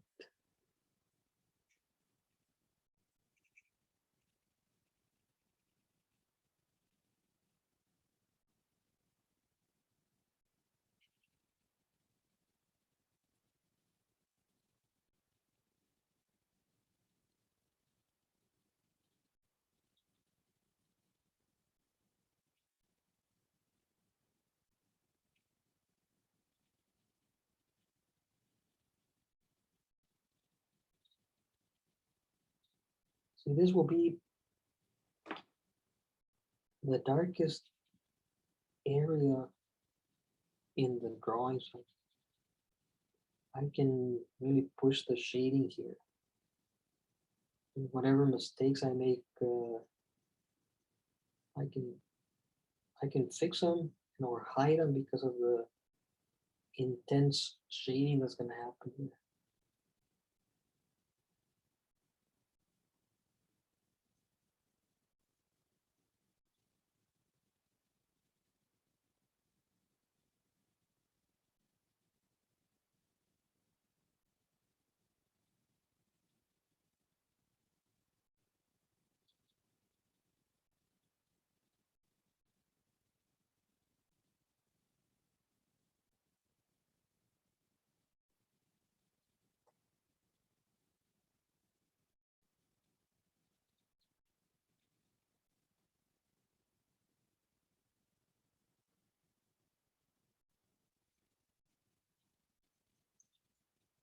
Now, I've never taken a photography class or done developing like traditional film developing.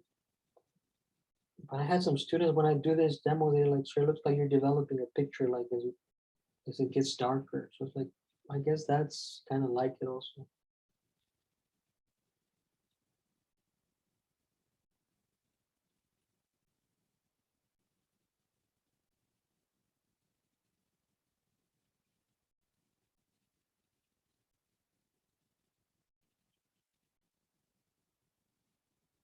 So it's a very dark line here, or not line, but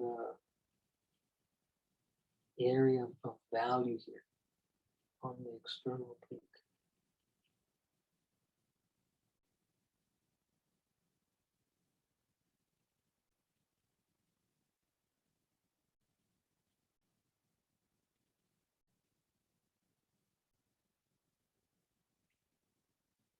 And on this part, there is a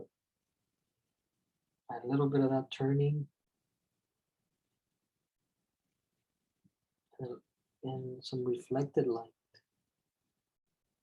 way at the bottom there.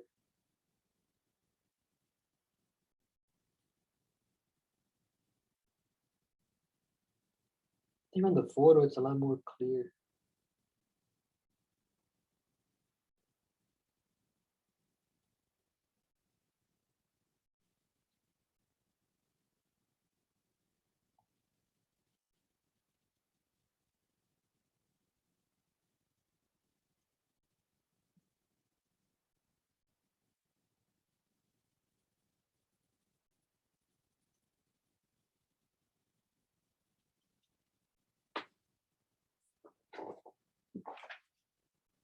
And see, it looks like I'm cutting into it. Like I'm carving into the paper. Now there's, of course, the stomach here, the rectus abdominis muscles they are rounded here. They start to come out.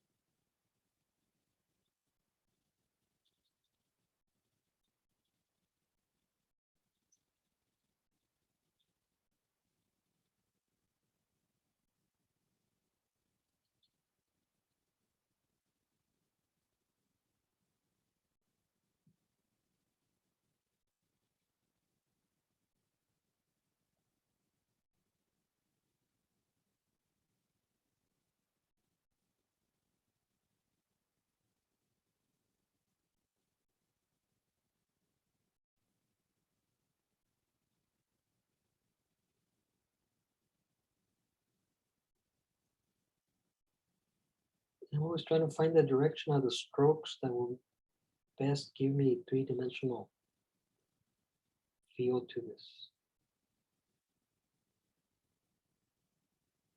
Not easy.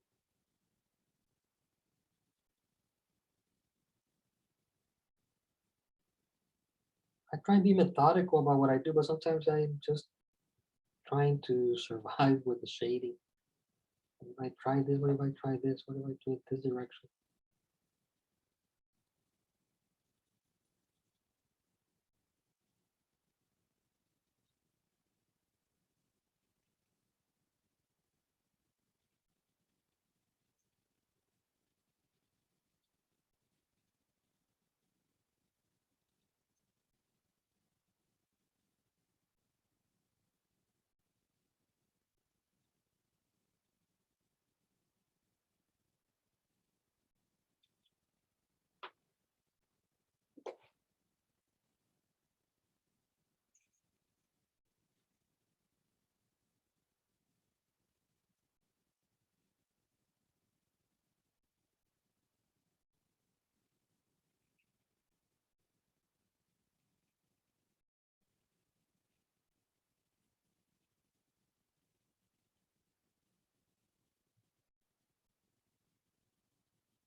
A little bit of a shadow under the cast here as it goes into its little stand or platform.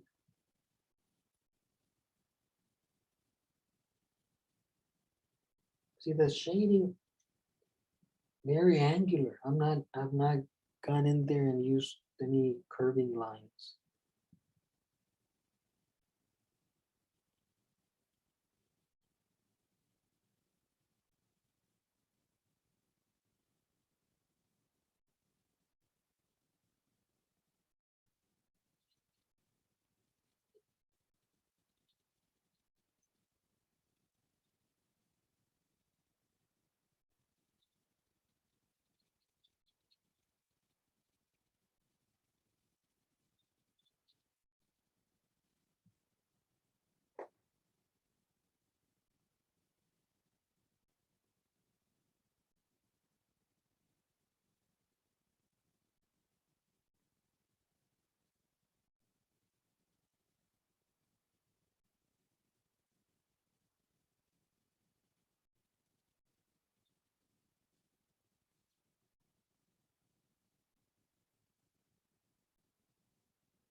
I've spent a lot of time drawing the figure and looking at new photos of paintings, and I it's not my intention to ever make you feel uncomfortable. Like it's like right now I'm working on the penis, right? So it's like it's a figure drawing class. Like if I send you pictures of Roland, he's just topless.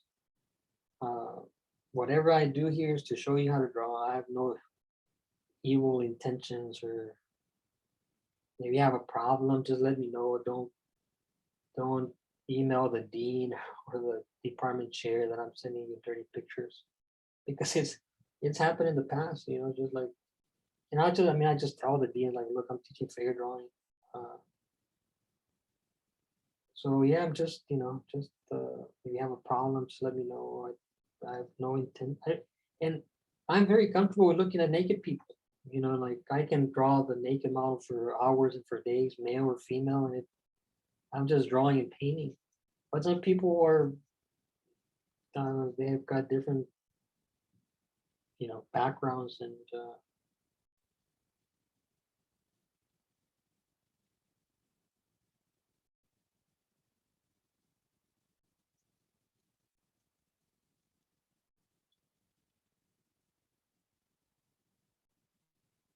yeah, I'm trying to get into some detail work in regards to the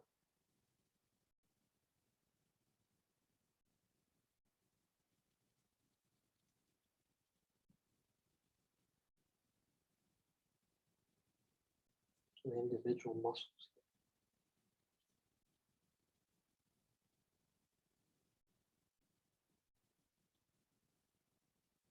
As it's pretty dark, but it can even get darker. So I still have a lot of room to work with here.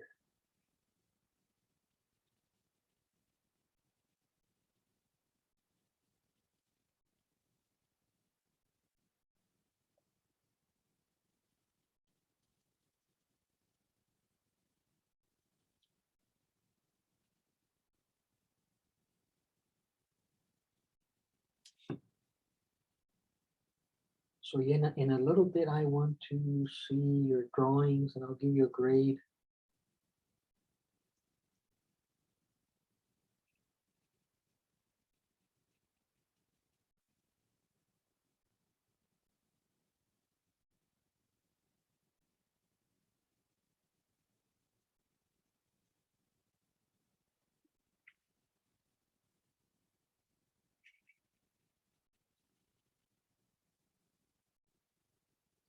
See, here it is my intention to shade it, to push the background into its proper place. It looks better if you do it with horizontal strokes, but it's a challenge to curve your hand. Sometimes those kind of slight physical uh, uncomforts prevent us from making a good drawing. And it's not always gonna be comfortable, when you're drawing. Like you're gonna twist your wrist and twist yourself in a way that you can lay down the strokes that will make the shading better. Like this, what I'm doing right now is the way I'm got my hand, see, like really twisting my hand. It's rather uncomfortable, but I want to see how that will work.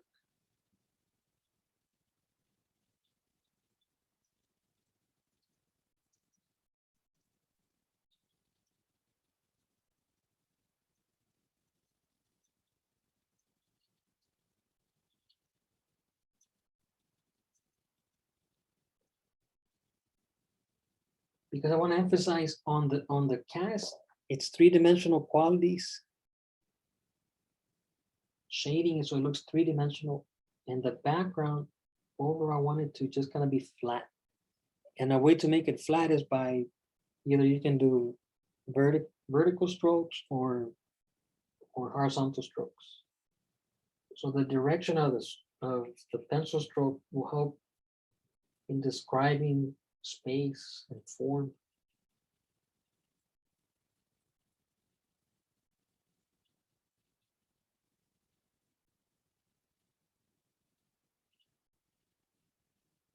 And I've got some boxes in the background that I will try and do later, so that it's more interest. Or I can do this.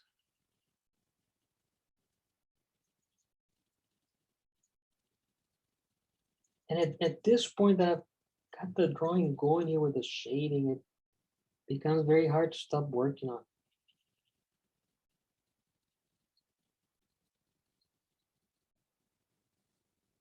Because I like how it's coming and I want to see it look finished, but there's no way I can finish it tonight.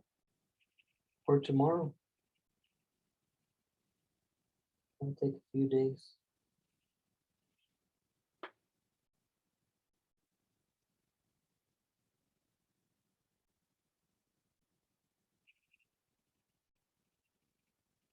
I might do something on this side.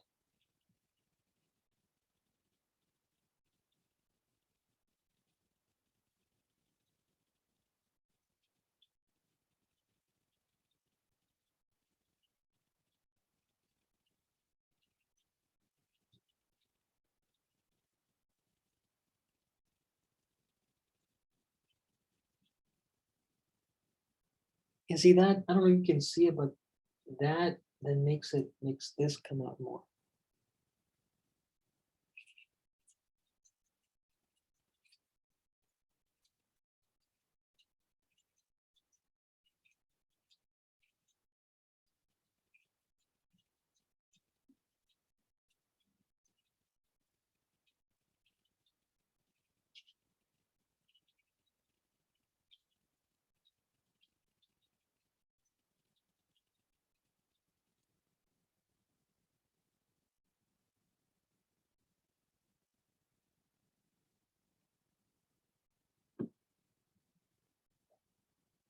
Just do this for like another 7 minutes, and then I'll start looking at your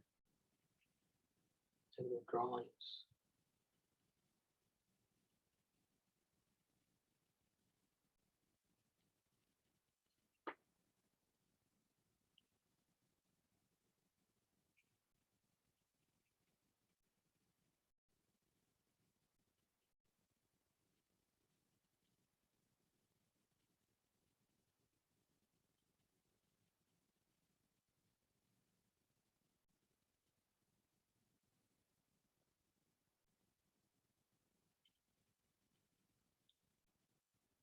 This is the tensor, Sartorius, and this muscle that comes right from between these two, the vastus medialis.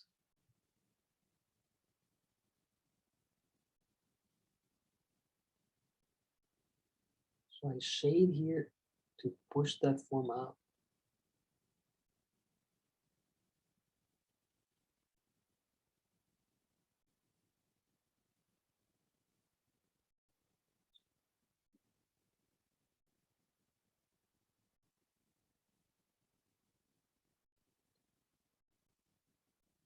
And here you've got the adductors or adductors.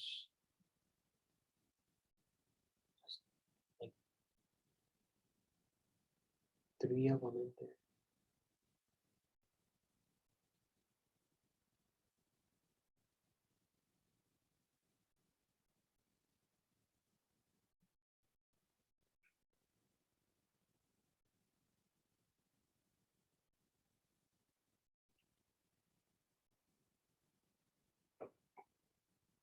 So I want to get it to the point that it feels like you can grab that, like you can actually, like the way that the actual cast looks.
And the sartorius is kind of like a belt.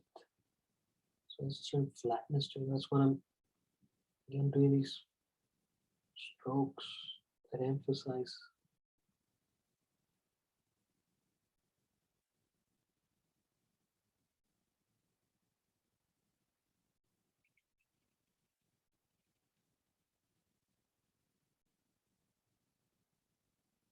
You see, like this line that I'm doing, it looks dark there, and then over here it becomes a suggested line. Because I don't continue the whole line, but see, it's because I shade up here, it implies that it continues.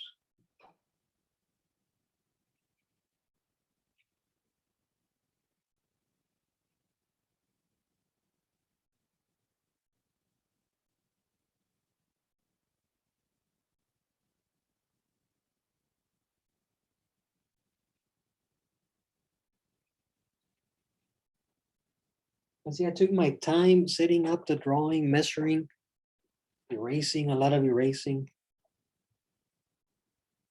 And it pays off to take your time in those early stages. I'm still kind of concerned here. I'm going to be able to fit all these muscles and the genitals in here.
And see, I might have, if I had you for drawing one, like, let's say this line and that line. I don't know if the camera captures it, but this is very thin, this is darker. So one looks like it's closer than the other, right? This is closer, that looks like it's more far away. That's what I'm trying to do here, because this form, this is the external oblique. It overlaps the anterior superior iliac spine. See that? That pushes that other one further back. So all these little things I apply, I'm thinking, how am I going to bring this out? I'm going to push that back.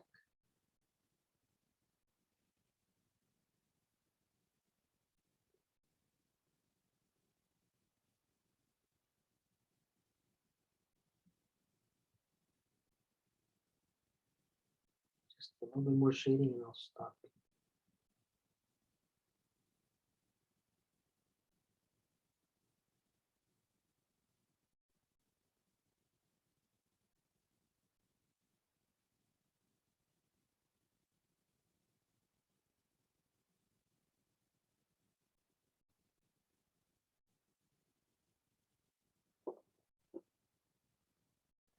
Okay.